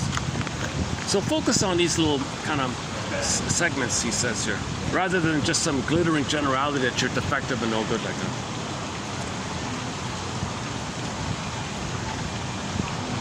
Okay, a mourning. Okay, so in order to mourn in general, there has to be a developmental memory that you were able to finally see your mother as a full person. Babies can't do it. It's psychic splitting, either or. Babies create two mothers, good mother, good breast, bad breast. Okay, if that's set in there, later you can't mourn. You can only mourn a whole object. So babies start off, like with the breast mother. But that's everything for the baby. Although the breast is a part of the mother, for the baby, the breast is everything.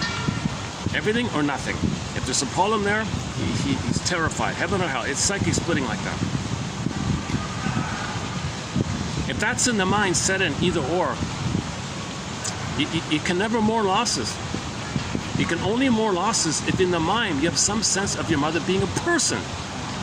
If somebody in the present there's a divorce, that's a loss. That's going to trigger the loss of the mother, but there is no mother. You got goddess and demon in there. Gee, that's complicated grief. So you got to resolve psychic splitting, find the third side of the coin, understand your mother to forgive her, and find the both and. Back to Route 66. Back to the Route 66 quotes. Go to the fifth one down. Your mission, part 2, should you choose to accept it, is to read the fifth one. Okay, the first and the fifth. The fifth is the one about the third side of the coin. The third side of the coin holds the other two sides. It's an attitude that the mother can be both frustrating and disappointing. That she's wounded, she's trying, she's wounded, she can't, she's in pain, she wants to, she's twisted, it's converted. You gotta have ambivalence, more texture, nuances, three-dimensional, vertical. You gotta have a broader, that kind of thing. If you can get to a place where you understand your mother as a person, quote unquote, the more I learned of my mother's story, the more of a person she became, not a goddess or demon. So you got to upgrade this goddess and demon stuff to get it to a human, ordinary one mother. Maybe start off with either or, but it's got to be, if the baby didn't get a chance to get it to whole object relations, and he's still set in with either or, and he's going through life with jungle slogans, either or, adversarial thinking, jungle slogan thinking, my greed or your greed thinking, oppositional thinking, either all, everything or not. If he has these kind of idealized and devalued, these extreme either ors like that's a reflection of the inner state, as above, so below. The as above is the attitudes of either or. That's a reflection of the inner state of either or. You cannot mourn losses. Rinsley's line is splitting precludes mourning. You can't mourn when there's psychic splitting. When you resolve the splits and get it to a one, that's the both and. So in the Disney film Insider 2, this image was presented with the scene at the end of the film when Riley was faced with the opposites. Okay, from the delusional joy side, okay, like the mother's a goddess, she's a special delusional god, delusional joy. That's the part self, the split off. The other split off was always the anxiety one, the fact of no good, always something wrong with it, always. It's not like that. Your mother's not a goddess, demon, and correspondingly, you're not a special chosen little god and always the defective, worthless little bug. Nothing. It's not like that. So in the conclusion, Riley had this either or thing going on. Flip. Am I this? Am I that? Am I this? Is it this? Is it that? Is it this? Is it that? She was freaking out like this. So finally there was a group hug. A group hug to save Riley, to save the soul. There was a group hug to hold the opposites, and then poof, a new sense of self. This little diamond thing came, this little chrysalis thing came, the little atom looking like thing. That was a new sense of self. That was inclusive, looked like a diamond with different facets, a new sense of self. The previous ideas of either or, poof, went away. Okay? Enter the film Three Faces of Eve. Okay? When the woman went to therapy, she became Jane. Jane was the healthy adult. The previous versions of her, eat white, eat black, either or, white or black, either or, disappeared and she became Jane. Same idea, Three Faces of Eve film. Inside Out 2 film. Okay, Route 66, third side of the coin. Okay, you got to find both and thinking. Baba Yaga makes a big point about this in the fairy tale. Can you show me both and, or do you still you can't heal if you think in either or. If you think everything's a jungle, survival, you're not going to heal. Oh, was that the swan, or that must have been the swan, eh? Oh, is the swan back there? Are we getting the swan in? Oh no, where's the swan?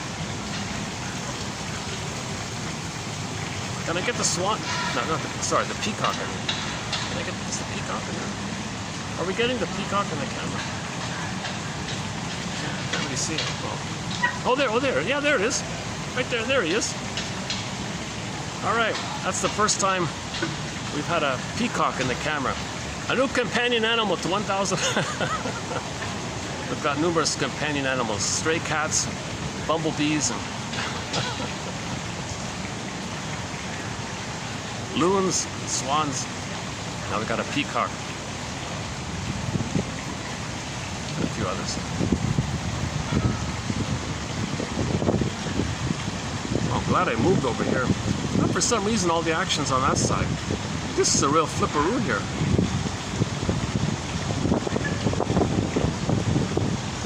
Okay, where are we here? Okay, so another quote here. So, one author felt that Klein was offering the hypothesis that the attainment of a predominantly positive object relationship is crucial for development, being able to mourn.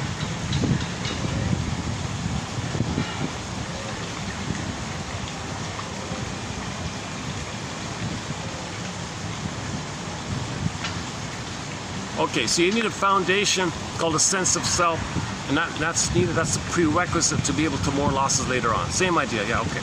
Next one here. The lack of interpersonal sensitivity which some clients display in their dealings with people is, of course, clearly observable in their relations with the therapist, who is regarded as an object to be manipulated for getting purposes of sympathy and reassurance. Okay, that's called transference needs. So your mother didn't reassure you, you want someone else to reassure you. So he's stepping in the role of the mother, so there's a push like that. He's not supposed to do that, it's meant to interpret it, that you didn't get reassured by the mother. You didn't get mirrored and seen and accepted, and mourn that, identify that, and get your sense of self back, get your soul back. Okay. If he steps in and do now what the mother is supposed to have done, that's called a transference need. It might feel good in the moment, but you're not healing. You don't change anything. Changing something is via the mourning process. Oh. That must be the peacock making the howl there. What else could it be? No little dove would do that. The rabbits don't do that. It's got to be the peacock now. Got two of them there. Oh, are we getting it? Let's see if I can keep it in.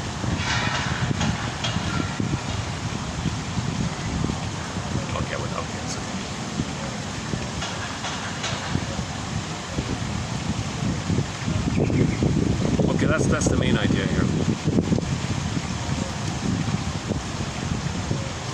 These clients have not yet come to terms with the anxiety of acknowledging the presence that the mother was both, and baby can't do it. Baby can't do both. Baby can't do under heaven, over hell, shades of grave, do both. Baby can't do both. It's either heaven or hell. Baby can't handle any kind of confusion. Mother's there, great, heaven. Mother's on the phone, poof, gone. No time, baby doesn't understand time. So if there's no mother, no time, poof, she's gone. Hell, shame, defective, burning, biting feeling, hell. It's heaven or hell for the psychic splitting in response. So babies may begin with psychic splitting, called the paranoid schizoid position by Melanie Klein. And it's meant to eventually, a few months later, it's meant to resolve itself and become whole object relation. But if it doesn't get a chance to resolve itself, you're cursed with this traumatic, this frustrating destiny, where you're going to repeat this constant inability to mourn, inability to have your sense of self, and you're always in either or mode, because that's the link to the mother. The mother made you think in either or terms. So to protect the mother, to be tied to the mother, you got to think in either or terms. and then you create excuses for that. So you're missing yourself. You're going to feel empty inside, and you feel numb inside. You know, blame on the side. Your anger at the mother's going to go to others. You're not going to know it. You're going to find excuses that your anger is to them, not your mother. You're protecting the mother because you're tied to her. Attachment theory. You got to have a mother. So you might blame the father, but the mother hurt you. You're protecting that. So dysfunction means protecting the mother. Dysfunction means protecting the mother. Attachment theory. You are her. You're protecting her. You can't let go of her.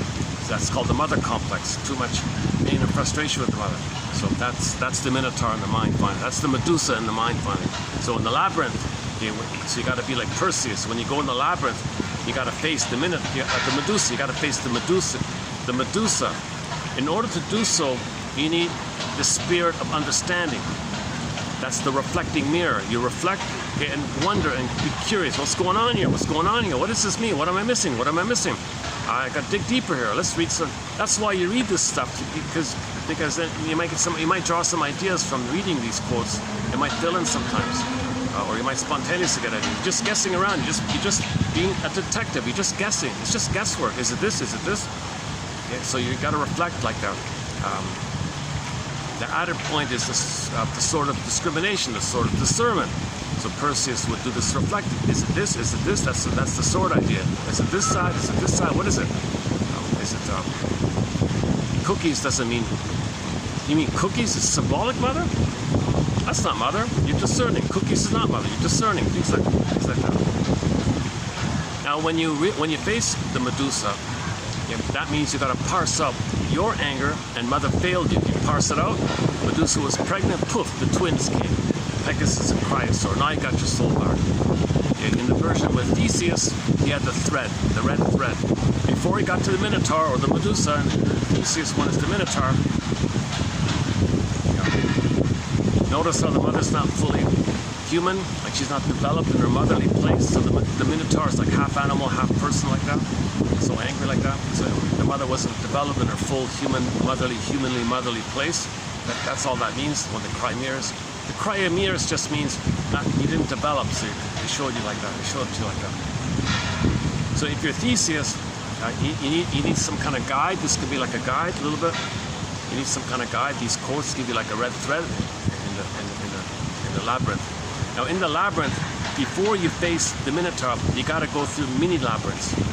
The guilt one, the labyrinth of the guilt complex, the labyrinth of the someday complex, the labyrinth of the money complex, and so on. So there are all these little mini labyrinths. And then you got to face the Baba Yagas. The first one says, can you show me both hands? If you can, you go forward. Okay. Then the second, Baba Yaga's sister, can you discern between symbolic, defensive, living and acting out, and symbolic needs that are there because real needs are not met? Can you just make some kind of discernment? The third Baba Yaga said, did you study defense mechanism? Did you study projection? Did you study protective identification? Did you study the Faustian bargain, the Faustian deal? Did you study, can you get to a place where you can make the duck? Can you make the unconscious conscious? The rabbit duck. Can you make the unconscious? Ducks can swim in the water, fly in the air, and walk on land. So you bring material up from the unknown. In the oceans, dark, can't see it, vast, dark, vast. But this metaphor means something about you don't know. It's repressed, denied, repressed. Okay. So when you deny something, you don't want to admit its existence, so it gets repressed. Now you want to bring it up. So you pull up the fish jumps, flops in it. You catch the fish in the net, and fry the fish, eat the fish. So you want to assimilate back. Idea. So the fisher idea is like a same thing with the dwarves and Snow White. The dwarves were miners. They mine up the gems, bring it up. Okay, and then you got the jewels, the gems, the knowledge, parts of you that you didn't know. Those are gems, psychological gems. This is your soul, little gems like that. You want to mine up everything about you that you don't know. You want to mine up. Same thing with the radishes, the rampions, the Rapunzels, the fishes, the mining. You got to mine up, bring up to consciousness like that. That's the duck one. So the duck swims, flies, walks on land. You got to, and so on. A couple of others, and then maybe finally you get to the Minotaur. Minotaur means mother complex. Okay? Mother was aggressive and angry, felt entitled, and maybe she was howling and lonely. Maybe that peacock is upset because the other peacock is sleeping, and that peacock there is saying, I'm lonely. My buddy is ignoring me. He's sleeping, giving me the cold shoulder.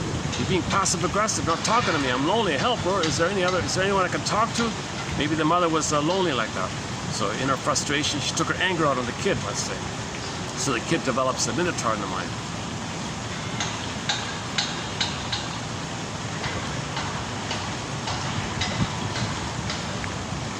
Well, this worked out okay back here, eh? There's a little more light here. But let's just start to wind down here.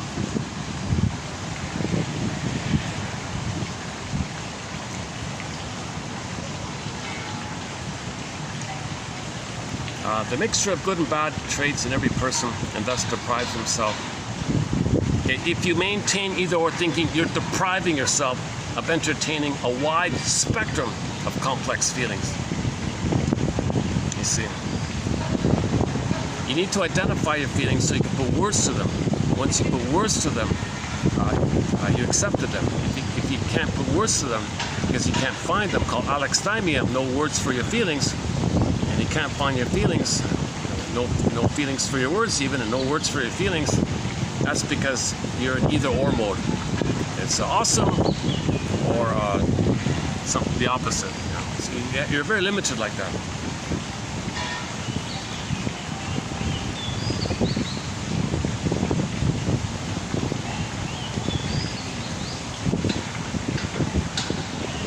Okay, in other words, splitting precludes your identity.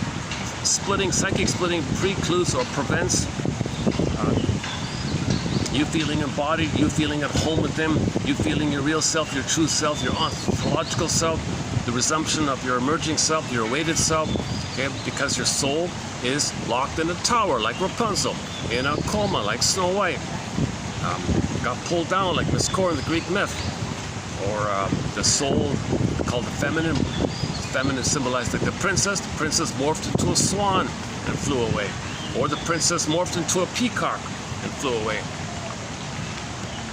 It can be any animal basically. So the result is you feel flat. So you feel flat. You can't even identify your feelings because it's flat. The image of the pin goes on the collar, under the collar. Okay, the emotional body goes flat affect. So now you can't even name anything. So you got sensations. So you start with sensations.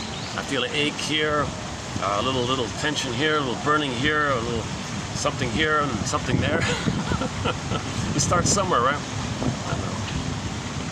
So just name your sensations somehow. If you can't name it, draw it. Put it, make a painting of it or something. Symbolize it or something. Once you do that, things flow within, and it all relates to the baby saying, it all traces back, Mother, do you see me? Mother said no, so we have to see ourselves. Oh, here it is. Not until the object is loved as a whole can its loss be felt as whole. And okay, not that one there.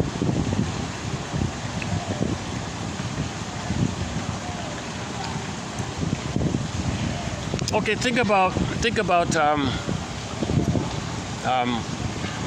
you know, the young lady who marries an elderly man, or an elderly man who marries a young lady. I mean, like 20-year difference kind of thing. Or think about marriage where they're just like brother and sister or something. Well, what's the attitude here? Think about the attitude. What's going on here in the attitude? The spouse is a sibling. The spouse is a mother. The spouse is a father. So this is still the infantile issue.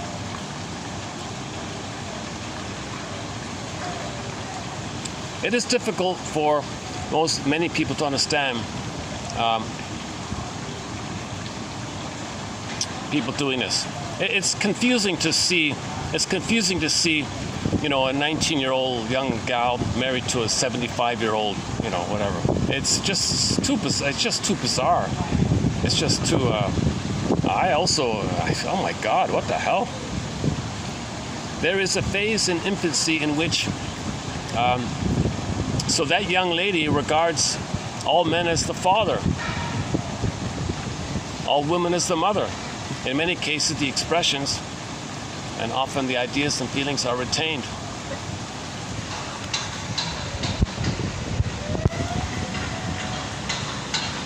The more of a problem there is with the mother or father, the more you don't want to see the reality, the more you ignore red flags, the more you gotta resolve this issue. So you don't want to face reality. You want to make yourself believe that the person in the present is the parent of the past, and you pick up with that problem like that. The more pain there is with the mother, the more the imprint takes place because of the quote-unquote emotional contagion. Leads to the deeperness, the deepening of the imprint. So the more pain, the more contagion, the more hurt, the more the baby needs the mother, the more the imprint gets deeper, the more they're bonded like that. So they're frozen like that. And they see all men, the woman, if it's a girl, she'll see all men as the mother or father. The same the other way around. You gotta mourn not getting properly loved. You gotta mourn not getting your needs met. Then you can enter into a mutual kind of love and affection can be together. You don't gotta split things, because if you marry someone you think is the parent, you treat one like the parent, it's split. So you can't be too close like that. So you have the other person will have affairs a lot. So in the was it yesterday or 2 days ago, there was an example about the guy who treated his wife like a mother, and during the day he had a secret apartment and all these girlfriends like that. He had a double life like that. He couldn't bridge love and sexuality. He had to split it up. He's miserable on both ends. He can't enjoy the home life. He can't enjoy his playboy life. He was called, the shrink called him a suffering mortal. Don't call him an evil playboy. Call him a suffering mortal. He's not happy this way.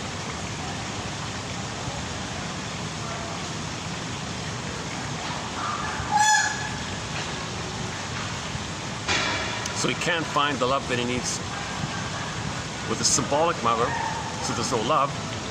But in the body, it's meant to be linked, love and sexuality. So you compensate in the sexuality area because there's no love. So he boasts about his promiscuity. That's because there's no love. He's compensating. He's looking for love, but he can never get it. So he can be compulsive like that. So he can become a Don Juan or a playboy because he can't love. The goal of relating is to affection, love, and intimacy are all kind of together with a close person. You're not afraid of intimacy. You're not afraid of that kind of deeper person-to-person kind of a calmer, richer, deeper relating like that. It doesn't have this urgency or this defensive manic already to it. This dopamine chase thing or something. We don't have a thread in that kind of area, to tell you the truth. I've got 62 threads on the go already. Passive aggressiveness is one thread. Psychological interpretation, myths of fairy tales being another thread. Anxiety. Oh, we posted a good quote on anxiety recently.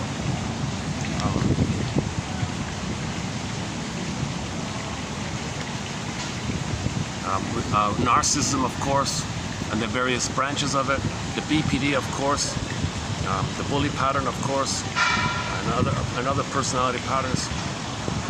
Emotional eating is a topic, and so on down the line. We have a fun one called the humor, psychology of humor. That's a fun one. We've got a self-help thread, so we can add a new actually, yeah, I forgot about that. So we can add a new self-help exercise to our self-help thread called, whenever you're feeling angry, ask yourself, what's causing all this stress in me? So downgrade it to stress. So the question helps you to downgrade your anger to stress. Stress leads to anger. So if you just stay at the anger, where's it going to go? It's going to get worse, to acting out, to rage, or do you want to identify, oh, that's stress causing that. You were triggered, something triggered all the stress from your past. All that anxiety, all that fear from the past is coming to you. All that fear from the past is coming to you. All the stress, you can't flee like that. all that. So you want to downgrade your anger to the stress area. Then you identify their stress. Okay, there's stress. Makes you more open and curious if you think in terms of stress. Stress response. Check it out. It's a sort of a time thing, eh? He does it every couple of minutes.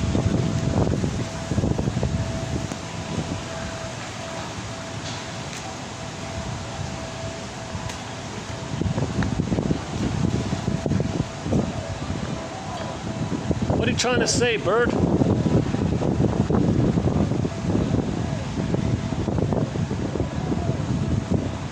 You're getting him in?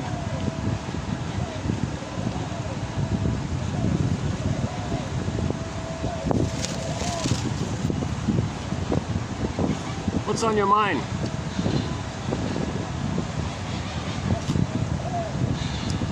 You're very alert. You seem to be checking around.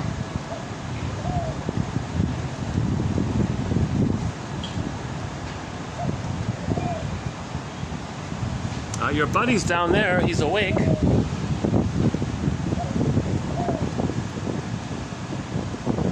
Is it a weather thing?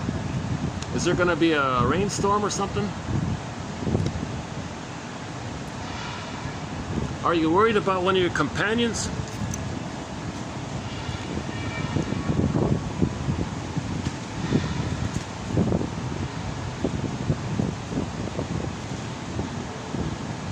You're gonna jump, aren't you?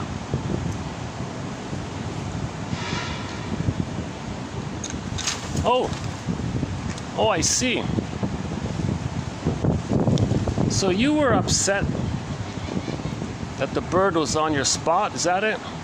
Are you a bit of a bully? Did you? My goodness. You could have just nudged him off. You didn't have to scare him like that. Maybe you're feeling stress. What are you stressed out? What ails thee, my friend? What's going on?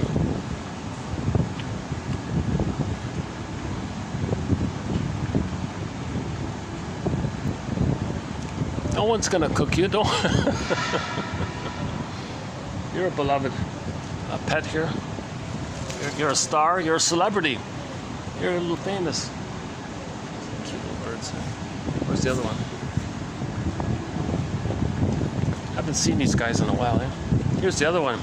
Are you giving him are you punishing him? Are you the female and he's the male? Are you being passive aggressive? Are you avoiding your friend there?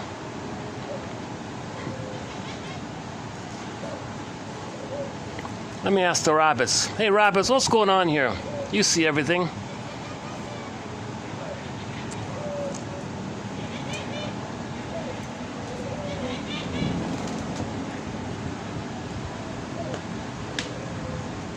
He's much bigger, that one, eh? You know, I think he might be mourning. Come to think of it, the last time I was here, the two peacocks were roughly the same size. Maybe he's experienced a loss. Maybe he's feeling the stress of losing his regular buddy. And this smaller one here must be a newer one. Because last time I was here, the two peacocks were of the same size. They were both very large. This one seems quite smaller. So maybe he's still in mourning. He's saying, where's my buddy? Maybe he's expecting him to return or something. And these two haven't made friends yet. Maybe he's a newer one or something, this smaller one. All right.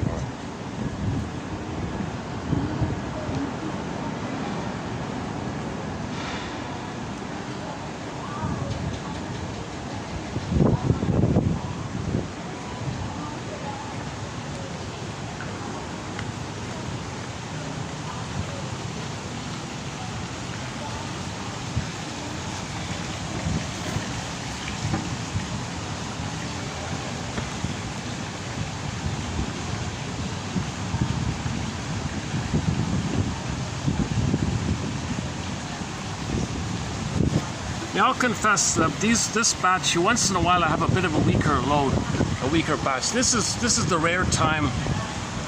Once in a rare once every 20 videos or something, I end up with a weaker batch. This is it here.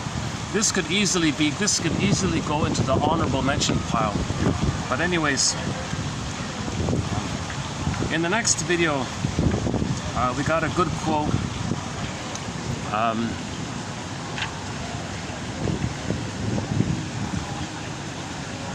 Okay, part-object relating. Okay, in the next video, we got a very good quote about this phrase called part-object relating. Okay, so although the first mother for the baby, like right out of the womb, is the nipple. That's a part of the breast, and the breast itself is a part of the mother. So the baby's dealing with part-object relating. He thinks he owns it. He thinks it's his possession. It belongs to him. He thinks it's an extension of him. And if there's a problem there, flash frozen, and he transfers that problem to everybody, you can see the problem already. He's treating everybody like symbolic breast, feeling entitled. He owns things. He has a very possessive quality. The emotions are very extreme, like rage and idealization. Shame and rage are very pronounced. So if somebody has a lot of shame and rage, that might be an inference that there was a problem in the breastfeeding time. And Mr. I think I saw him say in that book, Hollinger's, that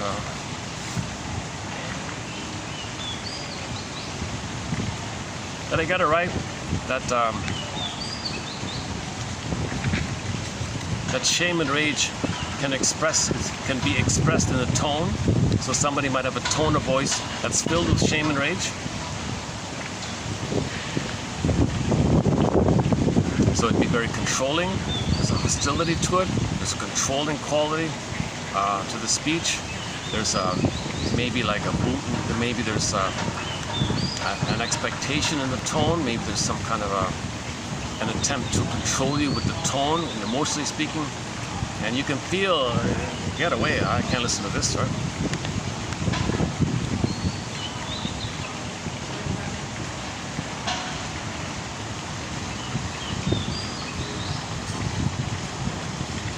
Think about some interviewers are a bit like that. Some people who interview others in these podcasts, the interviewer spends 90% of the time making it all about him, controlling, dominating, and the guest barely gets the soundbite in. Like, oh my God. You can't listen to those kind of interviews, right? So those are not about learning. It's all about the person who's doing the interview wanting to control and dominate somebody.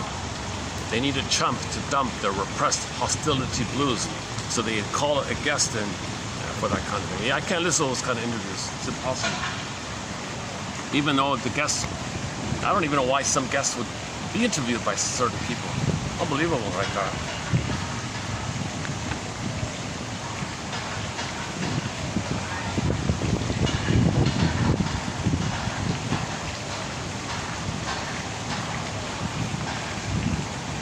And then after dominating, then they'd ask you some annoying question that we know the answer to already. And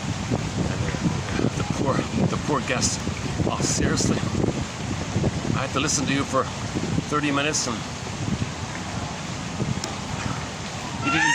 after all that, he can't ask a useful question to bring out what he knows. And the guest has to be a little creative to get something out for the listener, kind of thing.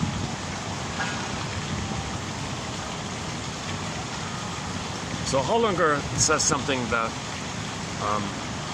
your emotions, he focuses on 9. He focuses on 9. Other authors have different lists. He focuses on interest, of course, your happiness, the joy. So curiosity, interest, 1. Okay, joy, pleasure. Okay, number 2.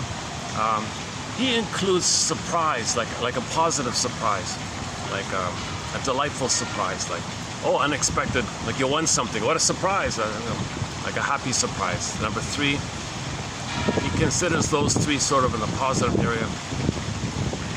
Okay. Now the quote-unquote negative one, the painful ones, are fear, anger, and shame. That's 5, right?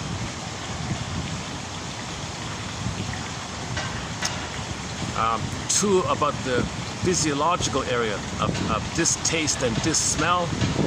Distaste, he calls the disgust one, and dis-smell, if the odor's bad like that, you can't handle the odor, you can't handle the taste. He includes those as primary affects, distaste and dis-smell.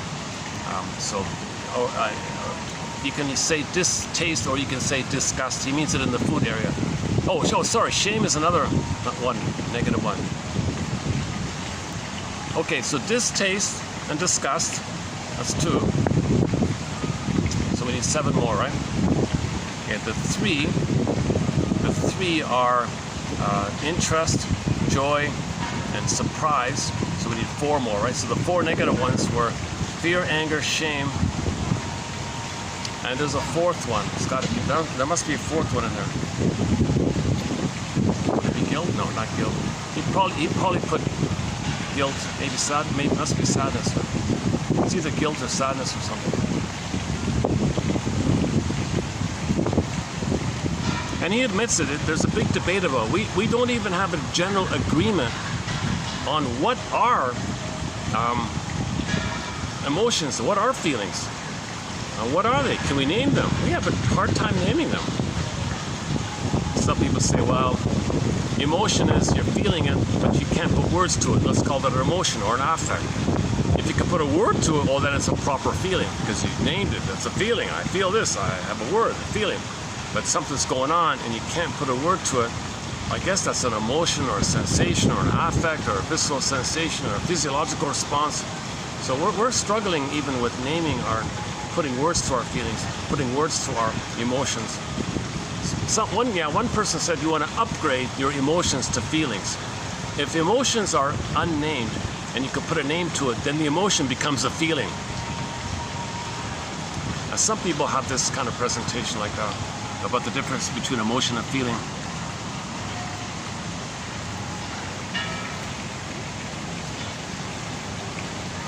In the Disney film 1, they focused on the primary feelings of joy and sadness. Okay, that's from the feeling self, the embodiment self, the regular baseline primary joy and sadness.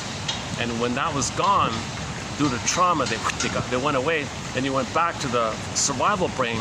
It was fear, anger, and disgust, or distaste. They could have put shame there. They could have put others in there. So in Inside Out 2, okay, they added a couple of characters, right? So you have the primary ones, you have the same, joy and sadness. And then when they were zooped away,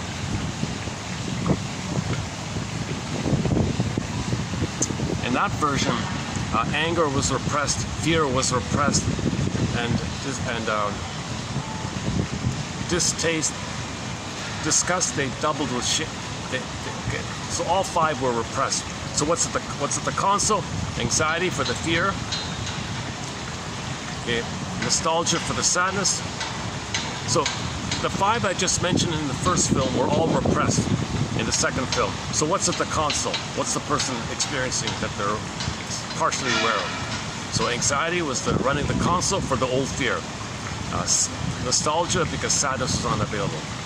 Nostalgia just made a cameo, basically, appearance. Okay, for the anger buried, you had envy.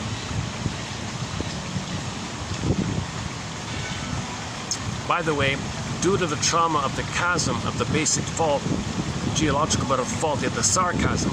And then for the sarcasm, you had ennui. So ennui was there. So you had anxiety, envy, ennui. Now, a little confusion about embarrassment. It doesn't correspond to distaste or disgust, but sometimes people confuse disgust with shame, so they kind of left it blurry like that. So you had embarrassment for whatever, disgust or shame, and the 5th one was, we're missing one, right? Oh, did I get it? So fear, anxiety, anger, envy. oh, joy was buried, so the ennui was there. And because joy was lost, they had sarcasm, that was ennui. Yeah, okay, I think we got it. And they said that they were going to try to put in at the council shame, jealousy, and schadenfreude. They were going to add those three. It was too much, so they took out those three.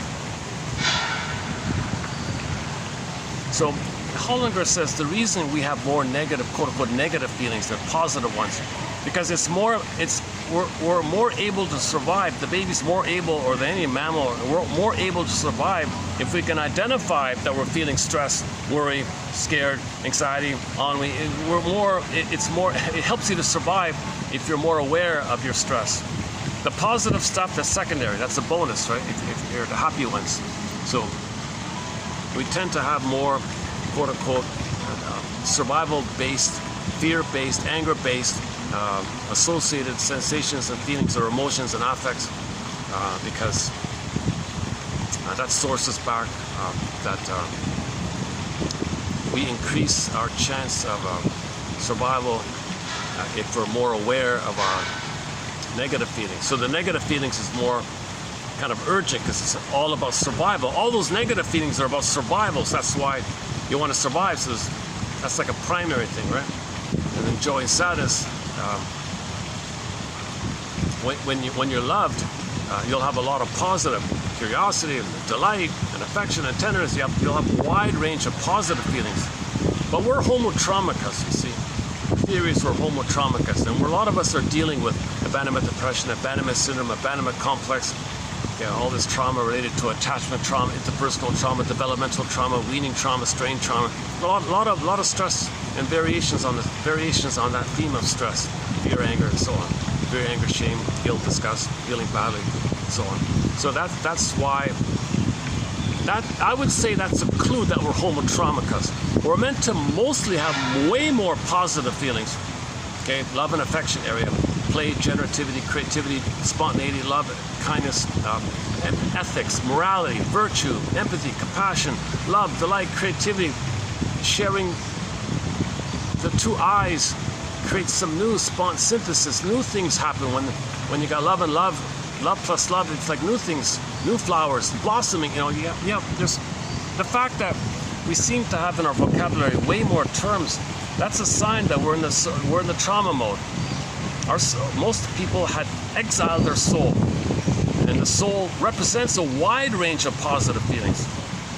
So that's symbolized with joy and sadness getting subdued. In both Inside Out 1 and 2, joy and sadness got subdued.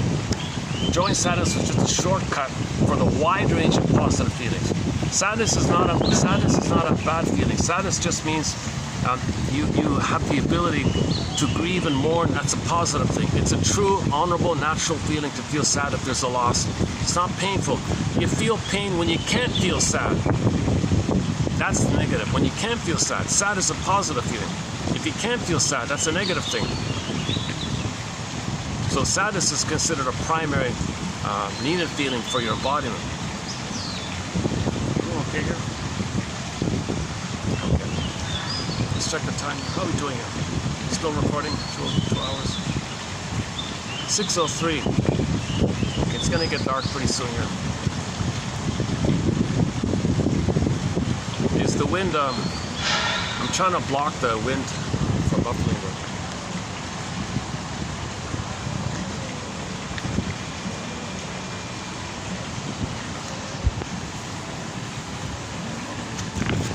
Oh, part object relating. So yeah, the next one is excellent. I would say 3049. That's an excellent batch here on part object relating. And there's a part 2 of it in coming up as well in 51. So there's a continuation of part object relating.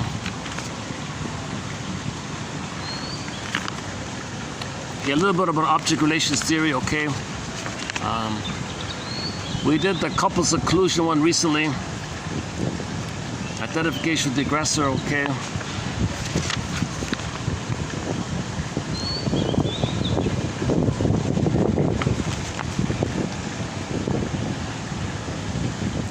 I got a page of definitions. That's not, but just some short brief, very clear definition of terms. That's a good one. Narcissism's coming, more narcissism. The phrase devil's advocate, I want to clarify that phrase, devil's advocate. It's actually quite, it's not what it is when you first hear that phrase. It's meant to prompt discussion, prompt critical thinking, prompt your blind spots. It's more of a positive thing. So I thought that was interesting. The avoidant attachment style, anxious attachment style, and disorganized attachment style. It's kind of like the BPD one. So attachment theory is coming up. Transference, repetition compulsion is coming up.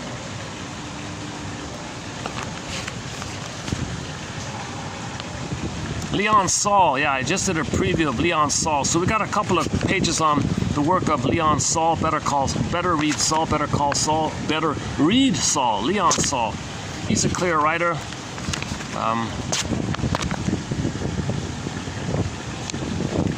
Oh, here's a good one. Misery seeks not man, but man misery.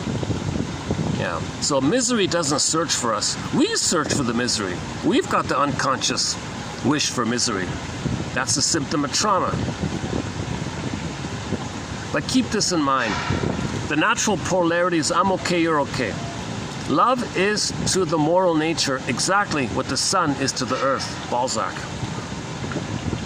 So the true polarity is I'm okay, you're okay, neutrality. You're a person, he's a person. We're wounded, we're confused, but we're still people. We cry for love, we're wounded, and we want to love, but we can't, we're afraid, so you're more curious about this area. So all the polarities that are distorted if I'm okay, you're okay, it reflects the trauma that we were not properly loved. Love is to the moral nature exactly what the sun is to the earth. So a little positive vision that we can heal.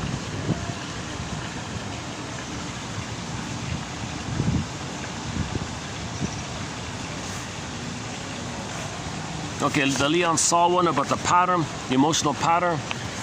I just did the preview of that, and then we'll be caught up pretty soon. And yesterday I did a preview of this thing called psychohistory. That's sort of a new one. Maybe in the future we'll tackle this topic called psychohistory. How can psychoanalysis be a bridge to sociological, historical, outer things, and our personal? How do we bridge the personal and social? How do we understand that? The sociological created the psychological, and then the psychological creates the sociological, which creates the psychological, which recreates the sociological, that's recreated the psychological, that's recreated the sociological. You've got this weaving between the two, and we're not really studying this too much. We study history, but what about people's psychology that created that history? So this argument was just as an individual looks for their history and can be free from it if you get your history.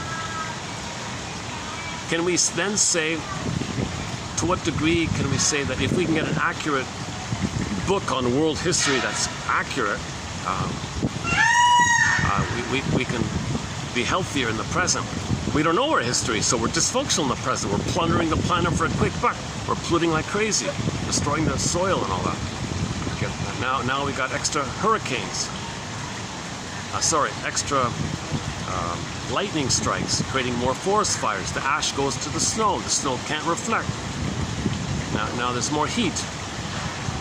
Long story, and then it goes around to more lightning strikes, more fires, more forest fire, more ash into the snow. The snow gets darker, can't reflect, more heat, more steam. It affects the vapor, it affects the clouds, around and around, and more lightning strikes. And then the fires come.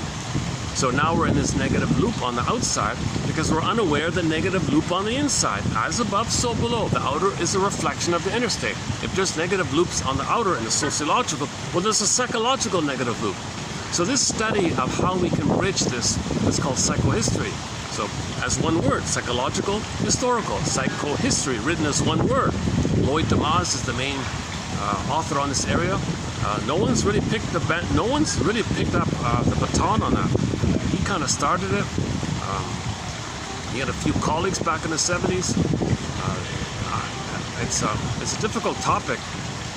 So we had a quote about this area, and my favorite line was about if you want to be free from your past, you have to know it.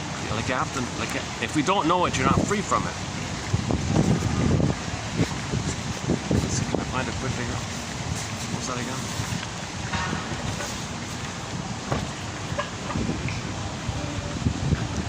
We know the client when we know his history. So therapy is about searching for your history.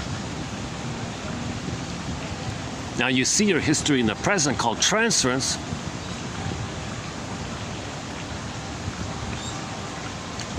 In a manner of speaking, historians are trying to get our history, so that corresponds to knowing ourselves, because we create history and we have a psychology.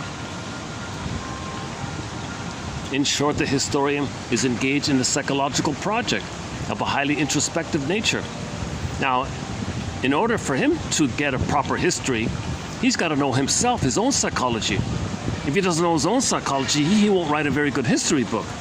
That's why most history books are just useless, because the author doesn't know himself. So there's a link between accurate history and the person knowing himself. So he was trying to tackle this kind of area. Yeah, remembering in therapy is an act of appropriating the past in order to forget. Yeah, remembering in therapy. If you remember, then you grab the past, you get your history, then you can let it go. If you don't get your story, you can't let it go, you can't forget. Mourning is about remembering, then you can let it go. It's not about, you can't forget your past if you don't remember the past. You got to remember the past in order to forget it. If you don't remember, you can't forget. You're stuck in the past trying to remember. So you keep on repeating an attempt to do so. So the link between that and how, like in society, we don't have proper world history books. So people are being dysfunctional in the present because we don't have our proper history, just as an individual doesn't know his personal history. So know thyself. In other words, know thyself. Why? Because self-knowledge is believed to be the key to human freedom and discovery of one's identity. Thus, what ordinary history does for the collective life of mankind, psychoanalysis does for the life of an individual.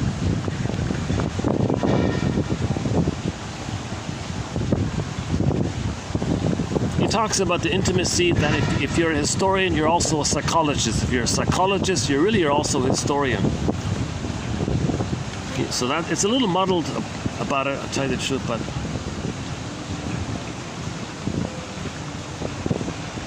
okay, the ideal goal in history, as in psychoanalysis, is to make the findings in both disciplines as objective as possible. Thus, in both fields, we can find and do expose crackpots, charlatans, propagandists.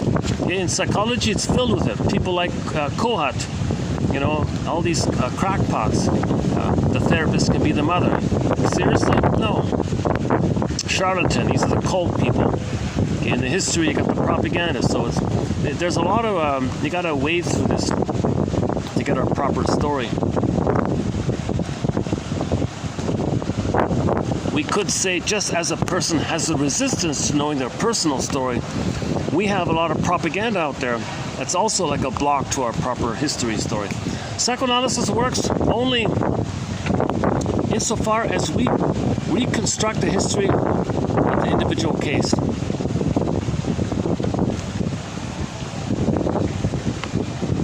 Okay, and psychoanalysis should not surrender itself to focusing on the pills. That makes things worse. Situated as it is between science and history, psychoanalysis may help to heal the breach between the two cultures. Because where do we draw the line between psychology and biology, mind and body? You can't. It's together. It's blended. It's called the body-mind. What about psychology and sociology? No, you can't. Now, shrinks do it. And they're missing a lot. You study sociology, you don't understand it because there's no psychology. You need both. What he means is sometimes clients come from countries where their country was plundered and pillaged, and they got trauma from that. That's a sociological thing. Shrinks ignore that. Well, how do you understand a person if you ignore their background, kind of thing? You don't even know their history. But their personal history is linked to the social history. The history of how we're in global pillage mode, global plunder mode, destroying the planet for a quick buck. That's a psychological, that's an infantile issue. Kirsten Wilson, infantile gods.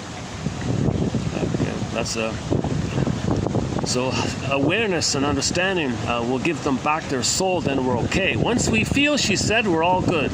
It's all about getting back your feelings. So we got to find words for our feelings. How do you separate sociology from economics, from the money thing? How do you separate the money thing from politics? History from politics, or history from philosophy even? How do you separate these kind of things? Well, maybe the best thing we have going is psychoanalysis. Psychoanalysis bridges a lot of things, you know. Now, yes or no, because most shrinks never talk about the clients' plundered country.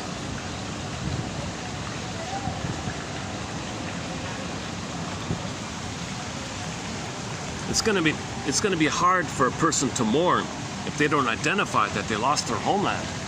You know? The shrinks probably won't go there.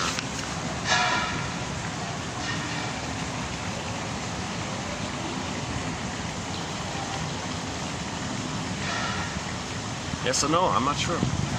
The clients have to say it on their own, I guess. But can the therapist tolerate it? Because he's part of the plunder system. He's benefiting off the misery, off his client's misery. You know, he's got a benefit from it. So can he go there like that? He feels guilty. Called countertransfers. It triggers to the guilt that he couldn't save his mother. Now he transfers the mother issue onto the poor client. So maybe he can't even do it. So he was trying to tackle this idea. The more we know our personal history, the more we heal within, the outer will reflect it. The more traumatized we are within, okay, then the outer will be a reflection of that. As above, so below. So what he's saying is as above, so below. Okay, here. Still don't. Okay, this spot turned out to be okay. All right. I think I'm gonna wind it down here. Should we play a song? Katie Lee. Must be something psychological. It's really quite explainable. Okay, why not? Why don't we play Katie Lee's song? It must be something psychological. We haven't played it in a long time. Give me a minute to dig it up here. So, let's see if I can find it. In the meantime, check while the swans are down there, eh? Hold on, give me about 10 seconds or something like that, 20 seconds. It must be something psychological. It's really quite explainable. Katie Lee. All right, so when the song ends, I'll just hit the stop button. So I'll just, so you have your mission already. It's a two-parter, okay, to go to the Route 66 quotes, find them, and read the first and the fifth. The first one about the story about the woman with the mask and the hermit crab, that one there, and the third side of the coin one, the fifth one. Your mission, submitted for your approval. Why?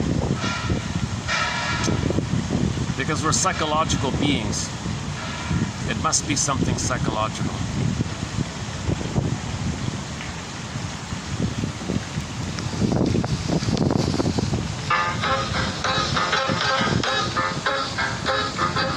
It must be something psychological. It may be something very physical that makes me feel the way I do whenever I'm in touch with you.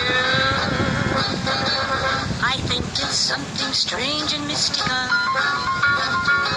It might be something very chemical. What is this force between us two that makes me gravitate to you? I know you're not my ego ideal, you're unlike my father or brother, but the way I feel does not become a sister, a pal, or a mother. Still, it must be something psychological. It may be something very physical that makes me feel the way I do whenever I'm in touch with you. It's something psychological.